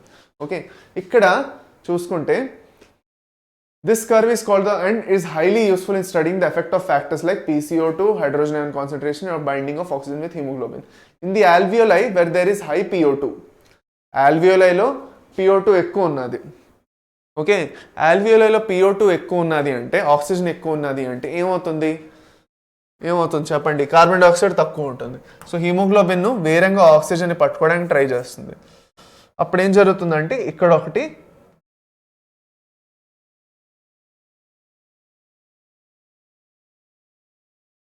ఇలా ఒకటి ఎక్స్ట్రా ఒక కర్వ్ ఇలా ఫామ్ అవుతుంది. ఈ కర్వ్ ఏం డినోట్ చేస్తున్నది? What is this curve denoting? It is shifting the oxygen dissociation curve ఏదైతే ఉందో అది లెఫ్ట్ పక్కకు తెస్తున్నది. దీన్ని టువర్డ్స్ ద లెఫ్ట్ పక్క తీసుకొని వస్తున్నది. ఇది లెఫ్ట్, ఇది రైట్ కదా. సో లెఫ్ట్ పక్క ఎక్కడ వస్తున్నది? ఆల్వియోలై దగ్గర. ఆల్వియోలై దగ్గర సిచ్యువేషన్ ఏంటి మంది? ఇక్కడే చూసాం. ఆల్వియోలై దగ్గర సిచ్యువేషన్ ఏంటి? హై PO2, ఆక్సిజన్ ఎక్కువ ఉంది, PCO2 తక్కువ ఉంది, lesser hydrogen ion concentration and lower temperature. ఇప్పుడు ఆక్సిజన్ ఎక్కువ ఉన్నది అంటే ఆలోచించండి, ఎప్పుడు ఆక్సిజన్ ఎక్కువ ఉంటే టెంపరేచర్ కూడా పెరుగుతుంది. మీరు ఒక క్లోజ్డ్ రూమ్లో చూడండి, క్లోజ్డ్ రూమ్లో మీరు ఉన్నారు, అక్కడ ఏసీ కూడా లేదు, ఏమీ లేదు. ఓకే, సో అక్కడ ఉన్న మనుషులందరూ ఉన్న ఆక్సిజన్ అంతటిని వాడేసుకుని కార్బన్ డైఆక్సైడ్ వదిలేస్తున్నారు, 15-20 మంది. ఓకే, క్లోజ్డ్ రూమ్లో. దాని తర్వాత ఇంకా కార్బన్ డైఆక్సైడే ఉంది మీ చుట్టూ, ఫస్ట్ వేడివేడిగా కూడా ఉంటుంది, దాని తర్వాత కార్బన్ డైఆక్సైడ్ని మీరు ఇంక పీల్చడం మొదలెట్టేస్తారు. అది అనమాట. సో దాని తర్వాత the factors are all favourable for the formation of oxy haemoglobin. PO2 ఎక్కువ ఉండి PCO2 తక్కువ ఉండి హైడ్రోజన్ అయాన్ కాన్సన్ట్రేషన్ కూడా తక్కువ ఉన్నది అంటే pH కూడా ఏముంది, ఎక్కువ ఉంది. ద హయ్యర్ pH ఎక్కువ ఉంది. హైడ్రోజన్ అయాన్ కాన్సన్ట్రేషన్ అంటే ఏమిటి, ఎంత ఎక్కువ హైడ్రోజన్ అయాన్స్ ఉన్నాయంటే pH అంత అసిడిక్ అయిపోయి కిందకి వెళ్తుంది, లోవర్ pH. మనం pH గురించి ఎప్పుడు చదివితే 7 ఇక్కడ ఉంటే, ఇక్కడ 0 ఉంటే, ఇక్కడ 14 ఉంటే, ఈ రేంజ్ ఏదైతే ఉందో pHలో ఈ రేంజ్ ఏదైతే ఉందో దిస్ ఇస్ అసిడిక్ రేంజ్ అంటాం, దీన్ని బేసిక్ రేంజ్ అంటాం. ఇంక ఈ రేంజ్ ఏదైతే ఉందో ఈ రేంజ్ని దీన్ని న్యూట్రల్ అంటాం. అవునా కాదా? మన నీళ్ళు ఎక్కువగా ఈ రేంజ్లో ఉంటాయి అనుకుంటాం. సో pH గురించి మనం మాట్లాడుకుంటే ఇది సిచ్యువేషన్. సో హైడ్రోజన్ అయాన్స్ ఎక్కువ ఉన్నాయంటే, చాలా ఎక్కువ ఉన్నాయంటే అసిడిక్ అయిపోతుంది సిచ్యువేషన్, తక్కువ ఉన్నాయంటే బేసిక్ అయిపోతుంది సిచ్యువేషన్, లేదంటే న్యూట్రల్ దగ్గర ఉంటుంది, అంతే తేడా. సో అలా ఉంటే ఏమవుతుంది, ఆక్సిజన్ ఈజీగా హిమోగ్లోబిన్ దగ్గరికి వెళ్ళి కూర్చుంటుంది. So favourable for the formation of oxy haemoglobin alveoli దగ్గర. Whereas in the tissues where there is low PO2. ఎందుకు, టిష్యూస్లో ఆక్సిజన్ తీసుకున్నది, బ్లడ్ ఆక్సిజన్ టిష్యూస్ వరకు తీసుకొని ఇలా వెళ్ళింది, తీసుకోండి అయ్యా బాబు అని. టిష్యూస్ ఆక్సిజన్ని తీసుకున్నాయి, ఎందుకంటే వాటికి ఆక్సిజన్ కావాలి. ఓకే, తీసుకునగానే ఏమైంది, బ్లడ్లో ఆక్సిజన్ తగ్గిపోతున్నది. ఇంకా హిమోగ్లోబిన్ ఆక్సిజన్ని అన్లోడ్ చేసేస్తున్నది. ఇంకా ఫస్ట్ లోడ్ చేసుకుంది ఆల్వియోలై దగ్గర, ఇక్కడ అన్లోడ్ చేసేస్తున్నది. అన్లోడ్ చేసేస్తుంటే ఏమవుతున్నది, ఆక్సిజన్ తగ్గిపోయి కార్బన్ డైఆక్సైడ్ మళ్ళీ పికప్ అవుతున్నది టిష్యూస్ నుంచి బ్లడ్లోకి. పికప్ అవుతూ హై PCO2, మళ్ళీ హైడ్రోజన్ అయాన్ కాన్సన్ట్రేషన్ మళ్ళీ పెరిగిపోతుంది. ఎప్పుడు గుర్తుపెట్టుకోండి, కార్బన్ డైఆక్సైడ్ ఎక్కడైతే పెరుగుతుందో అక్కడ pH కూడా అసిడిక్ అయిపోతుంది. అసిడిక్ అంటే హైడ్రోజన్ అయాన్ కాన్సన్ట్రేషన్ పెరగడం, ఎప్పుడే చెప్పాను. టెంపరేచర్ కూడా పెరిగిపోతుంది. ఇలా టెంపరేచర్ పెరగగానే ఏమవుతుంది, the curve will shift towards the right.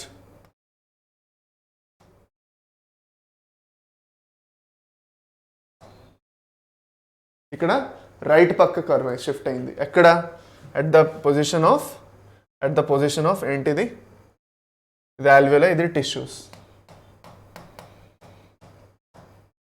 Tissues దగ్గర ఏమైంది, the curve shifted towards the right. So లెఫ్ట్లో షిఫ్ట్ అయిందంటే ఏంటి, రైట్లో షిఫ్ట్ అయిందంటే ఏంటంటే తేడా అయింది. ఇక్కడ మనం రాసుకుందాం ఇది.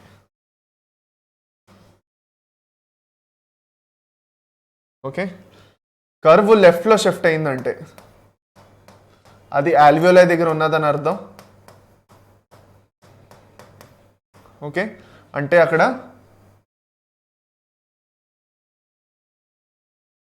ఆక్సిజన్ ఎక్కువ ఉంటుంది, కార్బన్ డైఆక్సైడ్ తక్కువ ఉంటుంది, pH ఎక్కువ ఉంటుంది, దాని తర్వాత టెంపరేచరు తక్కువ ఉంటుంది. ఓకే, ఇది అన్నమాట సంగతి. ఇక్కడ రైట్లో చూసుకుంటే, ఫర్ సపోజ్ రైట్ పక్క షిఫ్ట్ అయింది కర్వ్, ఇటుపక్క షిఫ్ట్ అయింది. ఎక్కడ అవుతున్నది అది, టిష్యూస్లో అవుతున్నది అది. The curve shifts towards the right, then PO2 తక్కువ ఉంది, PCO2 ఇంకా పెరిగిపోయింది. ఓకే, pH తగ్గింది, టెంపరేచర్ కూడా తగ్గింది. ఇది ఇంకా మైండ్లో కంఠస్థ అయిపోవాలి మీకు, టెంపరేచర్ కూడా పెరిగింది. ఓకే, అది అన్నమాట. సో ఇవి మీకు మైండ్లోని రికార్డ్ అయిపోయి ఉండిపోవాలి. షిఫ్ట్ లెఫ్ట్ పక్క కర్వ్ లెఫ్ట్ పక్క షిఫ్ట్ అవుతే ఏమవుతున్నది, రైట్ పక్క షిఫ్ట్ అవుతే ఏమవుతున్నది అని. ఓకే, అది అనమాట. సో ఇక్కడ ఎందుకు ఇలా అవుతున్నది, ఇక్కడ ఆల్వియోలై దగ్గర మీకు సాచురేషన్ ఎక్కువ అయిపోతున్నది, అందుకు మీకు ఇటుపక్క వెళ్తున్నది ఇది. ఇక్కడ టిష్యూస్ దగ్గర, ఒక నిమిషం,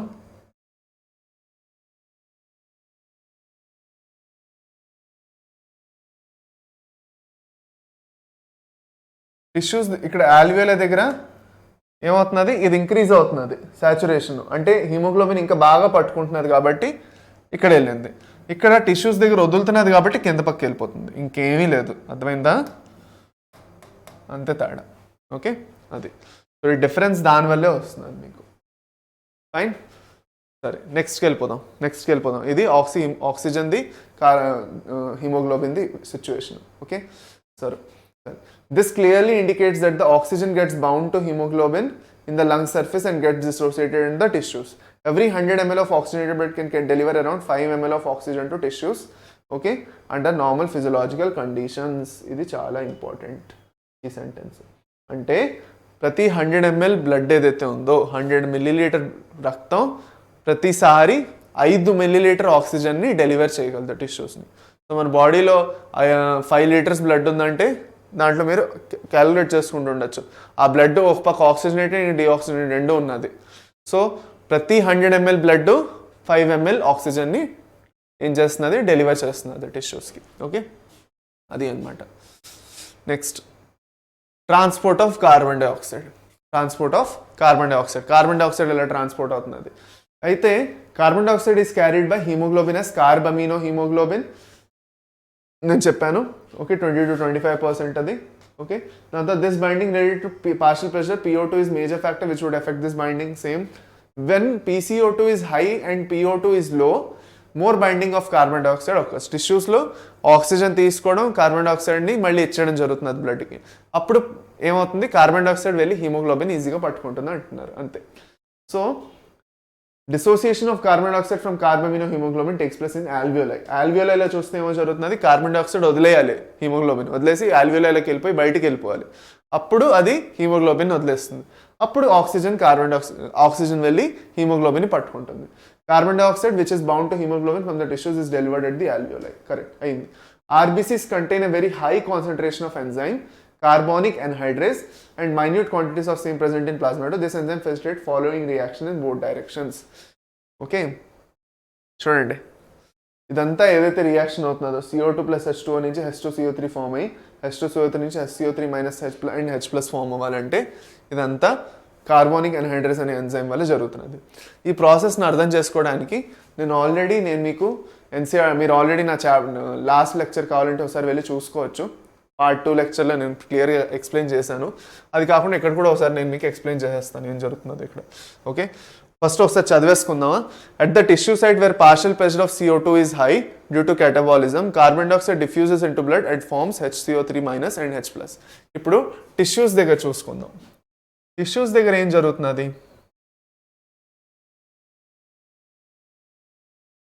ముందు టిష్యూస్ దగ్గర చూసుకుంటే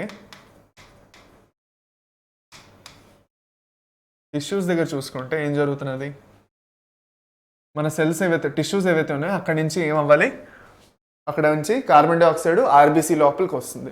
మన బ్లడ్ అక్కడి వరకు వెళ్తున్నది కాబట్టి RBC అక్కడికి వస్తుంది. సో RBC వేసుకుందాం. ముందు RBC వేసుకున్నాం. RBCలోకి టిష్యూస్ నుంచి ఏది వచ్చింది, కార్బన్ డైఆక్సైడ్ వస్తున్నది. కార్బన్ డైఆక్సైడ్ వచ్చింది. కార్బన్ డైఆక్సైడ్ RBC లోపల ఉన్న వాటర్ ఏదైతే ఉందో నీళ్లు దాంతో రియాక్ట్ అయ్యి H2CO3ని ఫామ్ చేస్తుంది. దాన్ని మనం కార్బోనిక్ యాసిడ్ అంటాం. ఈ H2CO3 ఫామ్ అవ్వాలి అంటే నేను చెప్పినట్టు కార్బోనిక్ ఎన్హైడ్రేస్ అనే ఎంజైమ్ ఉండాలి. CA అందాం దాన్ని, కార్బోనిక్ ఎన్హైడ్రేస్ అనే ఎంజైమ్ ఉండాలి. ఈ కార్బోనిక్ ఎన్హైడ్రేస్ ఎంజైమ్ ఫర్దర్ H2CO3ని HCO3 మైనస్ ప్లస్ H+లో మార్చేస్తుంది. HCO3 మైనస్ ప్లస్ H+లో మారుస్తుంది. ఈ HCO3 మైనస్ ఏదైతే ఉందో ఇది RBC నుంచి బయటకు వచ్చేస్తుంది. ఇది బయటకు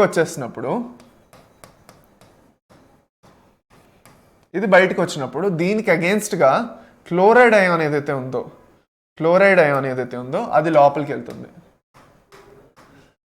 ఎందుకు, ఒక మైనస్ అయాన్ బయటకు వెళ్ళిందంటే దాన్ని బ్యాలెన్స్ చేయడానికి ఇంకొక మైనస్ అయాన్ లోపలికి వెళ్ళాలి ప్లాస్మా నుంచి. ఇది బయట ప్లాస్మా, ఇది RBC.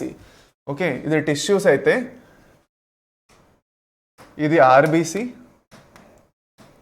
ఇంకా బయట ఉన్నది ఏంటి, ప్లాస్మా. ఓకే, సో ప్లాస్మాలో ఏమవుతున్నది, క్లోరైన్ అయాను లోపలికి వెళ్తున్నది. దీన్నే మనం ఏమంటాం, హ్యాంబర్గర్ ఫినామినాన్, లేదంటే క్లోరైడ్ షిఫ్ట్ అంటాం. ఏమంటాం, Hamburger phenomena or chloride shift అని కూడా అంటారు. ఓకే, చాలా ఇంపార్టెంట్. మనం సర్క్యులేటరీ సిస్టమ్ ఏదైతే ఉందో, ఓకే, అది అందులో మనం చదువుకుంటాం. Don't worry. ఓకే, సరే. ఇక్కడ బైకార్బోనేట్గా ఏమైంది? బైకార్బోనేట్గా ఇది ప్లాస్మాలో తిరుగుతూ హాయిగా లంగ్స్ వరకు వెళ్తుంది. ఇంకా ఈ బ్లడ్లోని ఇది కార్బన్ డైఆక్సైడ్ బైకార్బోనేట్ ఫామ్లో వెళ్తుంది. ఓకే, సరే. ఇప్పుడు ఫర్దర్ మనం ఇప్పుడు ఏం చేయాలి? మనం ఇంకా ఆల్వియోలార్ సర్ఫేస్లో ఏం జరుగుతుందో చూడాలి. ఓకే, ఇప్పుడు ఆల్వియోలార్ సర్ఫేస్లో చూసుకుంటే ఆల్వియోలై మీద ఇలా ఉందనుకోండి, మీద ఆల్వియోలై ఇలా ఉన్నది. ఆల్వియోలార్ సర్ఫేస్ దగ్గర ఆర్బీసీ వెళ్ళింది.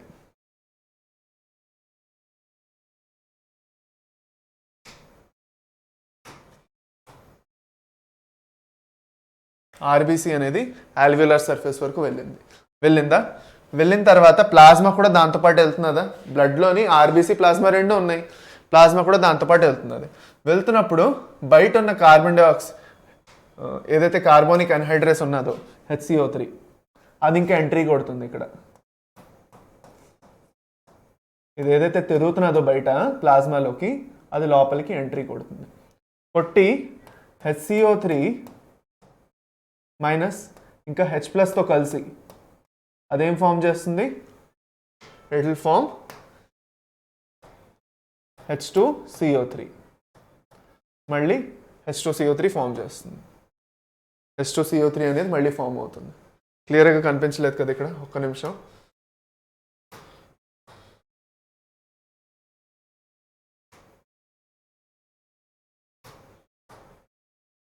అరే మొత్తం వెళ్ళిపోయిందా? లేదు. Okay.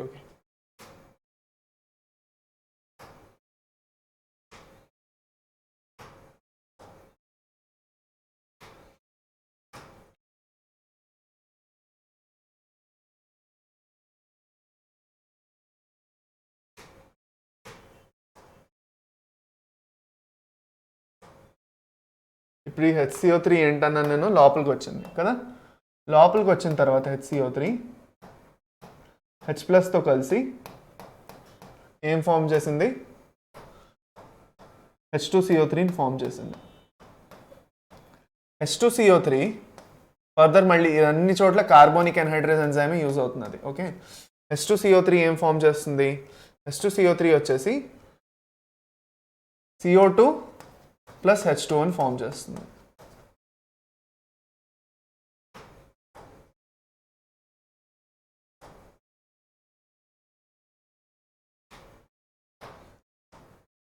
CO2 plus H2O form అవుతాయి. ఇక్కడ కార్బోనిక్ అన్హైడ్రేస్ ఎంజైమ్ పనిచేస్తున్నది సైడ్లో అన్ని ప్రాసెస్లోని. కార్బోనిక్ అన్హైడ్ ఇప్పుడు CO2 ఏదైతే ఉందో చక్కగా ఆర్బీసీ నుంచి మళ్ళీ ఇక్కడికి వెళ్ళిపోతుంది. ఇలా హైడ్రోజన్ ఇక్కడ బైకార్బోనేట్ లోపలికి వెళ్ళిందంటే దీనికి అగెన్స్ట్గా ఏదో మళ్ళీ బయటికి రావాలి. సో అదే మళ్ళీ క్లోరైడ్ అయాన్ బయటకు వచ్చేస్తుంది. అది లోపల నుంచి బయటకు వచ్చేస్తుంది. అది అనమాట. సో ఇది బేసిక్గా జరిగే మీ ప్రాసెస్. బైకార్బోనేట్స్ త్రూగా కార్బన్ డైఆక్సైడ్ ఎలా ట్రావెల్ చేస్తున్నది. ఇది బైకార్బోనేట్గా ఫామ్ అయిపోయి ఆర్బీసీ లోపలికి వచ్చి బైకార్బోనేట్గా ఫామ్ అయిపోయి బయటికి వెళ్ళిపోతుంది ప్లాస్మాలోకి. మళ్ళీ ఆర్బీసీలో ఇక్కడ కూడా లేబులింగ్ చేసుకుందాం. ఇది ఆల్వియోలై,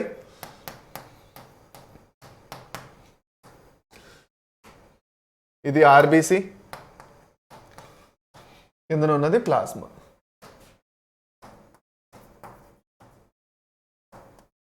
ఓకే, అది సంగతి. ఇక్కడ వరకు మీకు అర్థమైపోవాలి. ఇంకా ఇప్పుడు చూడండి, at the tissue size wear the partial pressure of CO2 is high due to catabolism, CO2 diffuses into blood and forms HCO3 minus and H+. ఇది ఓకే, HCO3 minus ఫామ్ చేసింది. Okay, at the alveolar site where PCO2 is low, the reaction proceeds in the opposite direction leading to the formation of carbon dioxide and water. ఇగో carbon dioxide and water form అయింది ఇక్కడ alveoli దగ్గర. So thus CO2 trapped as bicarbonate at the tissue level and transported to alveoli is released out as CO2. అది every 100 ml of deoxygenated blood delivers approximately 4 ml. అంటే 100 ml of oxygenated blood అయితే 5 ml oxygen, 100 ml of deoxygenated blood అంటే 4 ml of CO2ని deliver చేస్తాయి. ఇవి రెండు points చాలా important. Okay, సరే fine. ఇక్కడ మంది క్లియర్ అయిపోయింది. ఇక్కడ ఎంజైమ్ మీరు గుర్తుపెట్టుకోండి, carbonic anhydrase. Okay, carbonic anhydrous enzyme గుర్తుపెట్టుకోండి. ఈ రియాక్షన్ కూడా ఇంపార్టెంట్. ఆల్రెడీ నేను ఇక్కడ డయాగ్రామ్లో చెప్పేసాను మీకు, so no need to worry. Okay, next regulation of respiration. Respiration ఏదైతే మొత్తం ప్రాసెస్ జరుగుతున్నదో ఓకే అది రెగ్యులేట్ అవ్వాలి కదా. ఓకే, సో దానికి రెండు ప్రాసెస్లు ఉన్నాయి. ఓకే, దానికి రెండు ప్రాసెస్లు ఉన్నాయి. చూడండి, human beings have significant ability to maintain and moderate the respiratory rhythm to suit the demands of the body tissues. Okay, మన బాడీకి ఎలాగైతే ఎంత ఆక్సిజన్ ఎంత కార్బన్ డైఆక్సైడ్ బయటికి తీయాలి, ఎంత ఆక్సిజన్ లోపలికి వెళ్ళాలో మన బాడీలో ఎవరు డిసైడ్ చేస్తారో మనమే డిసైడ్ చేస్తాం. కానీ వాలంటరీగా ఇన్వాలంటరీగా మనం డిసైడ్ చేస్తాం. ఎలాగా మన బ్రెయిన్లో ఏదైతే మొత్తం మన బ్రెయిన్ ఉన్నదో ఆటోనమస్ నర్వస్ సిస్టమ్ ఏదైతే ఉందో అది డిసైడ్ చేస్తుంది. So most of our breathing process is involuntary. ఇప్పుడు మీరు ఆలోచిస్తే మన బ్రీతింగ్ ప్రాసెస్ అంతా ఎలాగా ఇన్వాలంటరీ అదంతాను కదా. మనం ఆలోచించి ఏం బ్రీత్ చేయట్లేదు. ఊపిరి మనం ఆలోచించి తీసుకోం. ఇప్పుడు ఊపిరి తీసుకోవాలా వద్దా అని చెయ్యం. మనం పని చేసుకుంటుంటాం, ఊపిరి తీసుకుంటుంటాం. సో అది ఆటోమేటిక్గా జరిగిపోతుంటుంది ఇన్వాలంటరీగా. అది కాకుండా ఓకే మనకి చూస్తే రెగ్యులేషన్లో చూసుకుంటే రెండు టైప్స్ ఆఫ్ రెగ్యులేషన్స్ జరుగుతాయి. ఒకటి నర్వస్ రెగ్యులేషను, ఇంకోటి కెమికల్ రెగ్యులేషన్. నర్వస్ రెగ్యులేషన్లో మళ్ళీ రెండు ఏరియాస్ ఉన్నాయి. ఒకటి మెడ్యులాలో ఒక ఏరియా ఉంది, దాన్ని రెస్పిరేటరీ రిథమ్ సెంటర్ అంటాం, ఆర్ఆర్సి అంటాం. రెస్పిరేటరీ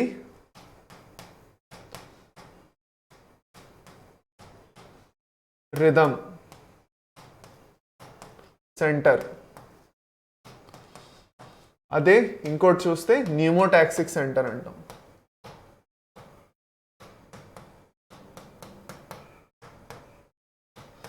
ఇదేమో మెడ్యులాలో ఉన్నది. మెడ్యులా ఆబ్లాంగేటా ఉంది కదా మనది హైండ్ బ్రెయిన్, దాంట్లో ఉంది మెడ్యులాలో.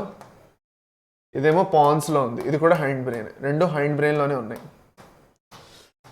ఈ కెమికల్ సెంటర్ ఏదైతే ఉందో ఇది కూడా మెడ్యులాలోనే ఉంది. ఇప్పుడు చూద్దాం, ఇప్పుడు మీకు అర్థమవుతుంది. కేర్ఫుల్గా ఒకటి మనం చూద్దాం. Okay, so this is done by the neural system or the nervous system. Neural chemical కదా, అక్కడ న్యూరల్ అని రాసుకుందాం, అయితే మీకు ఈజీగా అర్థమవుతుంది.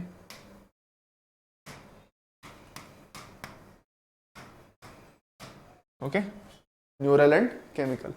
ఓకే, సరే. So present in the medulla region of the brain called respiratory rhythm center, primarily responsible for this regulation. Okay, called the respiratory rhythm center, primarily responsible for this regulation. అది కాకుండా ఇంకొక సెంటర్ ఉంది pans రీజన్లో, దాన్ని మనం న్యూమోటాక్సిక్ centre అన్నాం.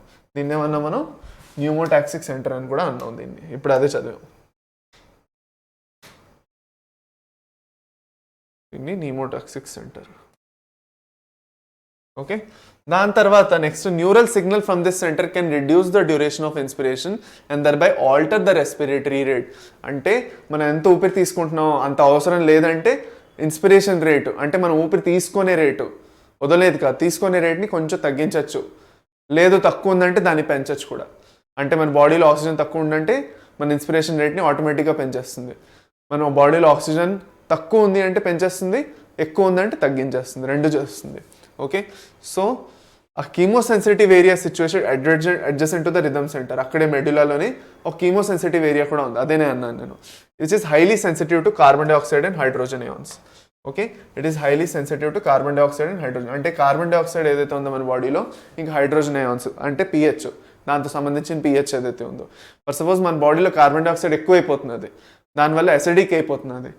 అలా అవ్వగానే ఆ కీమోసెన్సిటివ్ సెంటర్ వెంటనే రెస్పిరేటరీ రిథమ్ సెంటర్కి మెసేజ్ పంపించేస్తుంది, వేరంగా కార్బన్ డైఆక్సైడ్ని బయటికి తీయాలి, ఎక్స్పిరేషన్ రేట్ పెంచాలి అని, ఊపిరి వదిలే రేటు అది అనమాట. So increase in these substances can activate the center, which in turn can signal the rhythm center to make necessary adjustments for the respiratory process by which these substances can be eliminated. Ante carbon dioxide ni బయటికి తీసేయడం. Receptors associated with aortic arch and carotid artery can also recognize changes in CO2. Aortic arch అంటే అయోటాలో ఉంటుంది, carotid artery అంటే ఇక్కడ ఉంటుంది, ఇక్కడ okay. Carotid triangle అని ఒకటి ఉంటుంది ఇక్కడ, అక్కడ కెరోటిడ్ ఆర్టరీ ఉంటుంది, అందులో కెరోటిడ్ బాడీ అని ఉంటుంది. అది ఎక్కువగా ప్రెషర్ని, దాంట్లో బేరో రిసెప్టార్స్ ఉంటాయి, ప్రెషర్ రిసెప్టార్స్ ఉంటాయి. ఆ ప్రెషర్ని బట్టి కూడా డిటెక్ట్ చేసేస్తుంది అది. Also can recognise changes in CO2 and send necessary signal to the rhythm centre for the remedial actions. The role of oxygen in the regulation of is quite insignificant. అది role of oxygen ఏదైతే ఉందో అది ఎక్కువ సిగ్నిఫికెంటే కాదు. Oxygen ఏదైతే ఉందో ఎక్కువగా సిగ్నిఫికెంటే కాదు ఇవంతట్లో. నేను కార్బన్ డైఆక్సైడ్ ఎక్కువ మ్యాటర్ అవుతుంది. కార్బన్ డైఆక్సైడ్ చాలా ఎక్కువ ఉందంటే వేరేగా దాన్ని బయటికి తీయడంలోని ఎక్స్పిరేషన్ రేట్ పెంచి బయటికి తీస్తుంది. అది అనమాట. కార్బన్ డైఆక్సైడ్ తక్కువ ఉండి ఆక్సిజన్ ఎక్కువ ఉన్నది అవసరం కన్నా అంటే అప్పుడు ఊపిరి తీసుకునే ప్రాసెస్ ఏదైతే ఉంది ఇన్స్పిరేషన్ రేట్ని తగ్గిస్తుంది మన బాడీ. అది అనమాట. Next last disorders of respiratory system. లాస్ట్కి వచ్చేసాం ఇంకా. ఓకే, లాస్ట్కి వచ్చేసాం. Disorders of respiratory system. Disorders ఎందుకు అవుతాయి? ఫర్ సపోజ్ మనం పీల్చుకునే ఎయిర్లో ఏమైనా పొల్యూటెంట్స్ ఉన్నాయి, లేదు అంటే ఏమైనా ఎలర్జెన్స్ ఉన్నాయి, పాలెన్ ఎలర్జెన్స్ ఉన్నాయి, లేదంటే ఎలాంటి ఎలర్జెన్స్ ఏమైనా ఉన్నాయి, చిన్న మైక్రో పొల్యూటెంట్స్ ఉన్నాయి, స్మోకింగ్. ఓకే, ఇవన్నీ ప్రాసెస్ వల్ల వేరే టైప్స్ ఆఫ్ రెస్పిరేటరీ డిజార్డర్స్ వస్తాయి. Okay, first asthma is the difficulty in breathing causing wheezing due to inflammation of bronchi and బ్రాంక్యూల్స్. ఇదే ఎక్కువ అడుగుతారు మీకు. ఈ లైన్ చాలా ఇంపార్టెంట్ మీకు. ఇన్ఫ్లమేషన్ ఆఫ్ బ్రాంకై అండ్ బ్రాంక్యూల్స్ ఏదైతే ఉందో అది చాలా ఇంపార్టెంట్. అదే క్వశ్చన్ వచ్చింది. Inflammation of bronchi and బ్రాంక్యూల్స్ leads to asthma. అది ఎంఫిసెమా ఎక్కువగా మీకు స్మోకింగ్ వల్ల వస్తుంది. సిగరెట్ స్మోకింగ్ వల్ల ఎంఫిసెమా ఏమంటే అవుతుందంటే సిగరెట్ స్మోకింగ్ వల్ల వస్తుంది. దీంట్లో ఏంటంటే మనది ఏవైతే ఆల్వియోలాయ్ ఉన్నాయో, ఆల్వియోలాయ్ ఇంకా బ్రాంకై వాటికి ఇలాస్టిసిటీ నేచర్ ఉంటుంది. గాలి లోపలికి వచ్చినప్పుడు ఇలాగయ్యి గాలి మళ్ళీ బయటకు వెళ్తున్నప్పుడు ఇలా వెళ్ళిపోతాయి. అంటే కాంట్రాక్షన్ రిలాక్సేషన్ ఏదైతే ఉందో అది ఉంటుంది. ఎప్పుడైతే మనుషులు సిగరెట్ ఎక్కువగా తాగుతారో ఆ ఇలాస్టిక్ నేచర్ ఏదైతే ఉందో అది పోయి ఎప్పుడూ ఇలాగే ఉండిపోతాయి. అలా ఉండడం వల్ల బయట ఉన్న గాలి లోపలికి రాలేదు, లోపల ఉన్నది బయటికి వెళ్ళలేదు. సో దానివల్ల దాన్ని మనం ఎంఫిసెమా అంటాం. సో దీనివల్ల డ్యామేజ్ అయిపోతుంది పూర్తిగాను, ఇలాస్టిసిటీ అనేది తగ్గిపోతుంది. ఓకే, అది ఆక్యుపేషనల్ రెస్పిరేటరీ డిజార్డర్స్. చూడండి, ఆ క్రానిక్ డిజార్డర్ ఇది ఇంకొకసారి వస్తే ఇంకొండిపోతుంది అంతే. In which alveolar walls are damaged due to which respiratory surface is decreased. Okay, respiratory surface decrease అయిపోయిందంటే ఇంకా ఆల్వియోలై ఇంకా బ్రాంకై ఏవైతే ఉన్నాయో ఇలాస్టిక్ నేచర్ పోయి వాటిలో చెత్త జమ అయిపోయి ఉంటుంది, సిగరెట్ చెత్త. దానివల్ల గ్యాసెస్ ఎక్స్చేంజ్ ఈజీగా జరగదు, బ్లాక్ చేసేస్తుంది. ఆ చెత్త వచ్చి బ్లాక్ చేయడం వల్ల ఆక్సిజన్ లోపలికి వెళ్ళలేదు మన బాడీలోకి, కార్బన్ డైఆక్సైడ్ బయటికి రాలేదు. అది one of the major causes cigarette smoking. Occupational respiratory disorders ఇది ఎక్కువగా యాక్చువల్గా దేనివల్ల అవుతుందంటే ఫర్ సపోజ్ ఇండస్ట్రీలోని ఫ్యాక్టరీస్లోని వర్క్ చేస్తున్నారు, అక్కడ డేంజరస్ ఫ్యూమ్స్ ఉన్నాయి, స్మోక్ ఉన్నది, అవన్నీ ఇన్హేల్ చేసినప్పుడు ఊపిరి తీసుకున్నప్పుడు అవన్నీ కూడా లోపలికి వెళ్ళిపోతూ ఉంటే వాళ్ళకి ఎలాంటి ప్రాబ్లమ్స్ అవుతాయి. So in certain industries especially those involving grinding or stone breaking. Okay, రాళ్ళు విరగొడుతున్నారు లేదంటే గ్రైండింగ్ డ్రిల్లింగ్ చేస్తున్నారు. So much dust is produce that the defence mechanism of body cannot fully cope up with the situation. మన body ఇంకా దాన్ని అంత dust కూడా manage చేయలేదు మన body. Okay, long exposure can give rise to inflammation leading to fibrosis. Fibrosis అంటే అది డ్రైగా గట్టిగా అయిపోవడం అనమాట. మన ఊపిరితిత్తుల లోపలంతా బ్రాంకై ఆల్వియోలై అన్నీను. Proliferation of fibrous tissues and thus causing serious lung damage. Okay, workers in such industries should wear protective mask. అందుకే మాస్క్ పెట్టుకోవాలి. ప్రొటెక్టివ్ నార్మల్ మనం యూస్ చేసే మాస్క్ కాదు, కోవిడ్ మాస్క్ లాగా థిక్గా ఇండస్ట్రియల్ మాస్క్ అని ఉంటుంది, ఇంత థిక్గా ఉంటుంది ఫుల్. అది వాడమని చెప్తారు. సో ఇందులో 2 టర్మ్స్ వస్తాయి. ఒకటి సిలికోసిస్, సిలికా వల్ల సిలికా డ్యామేజ్ చేస్తే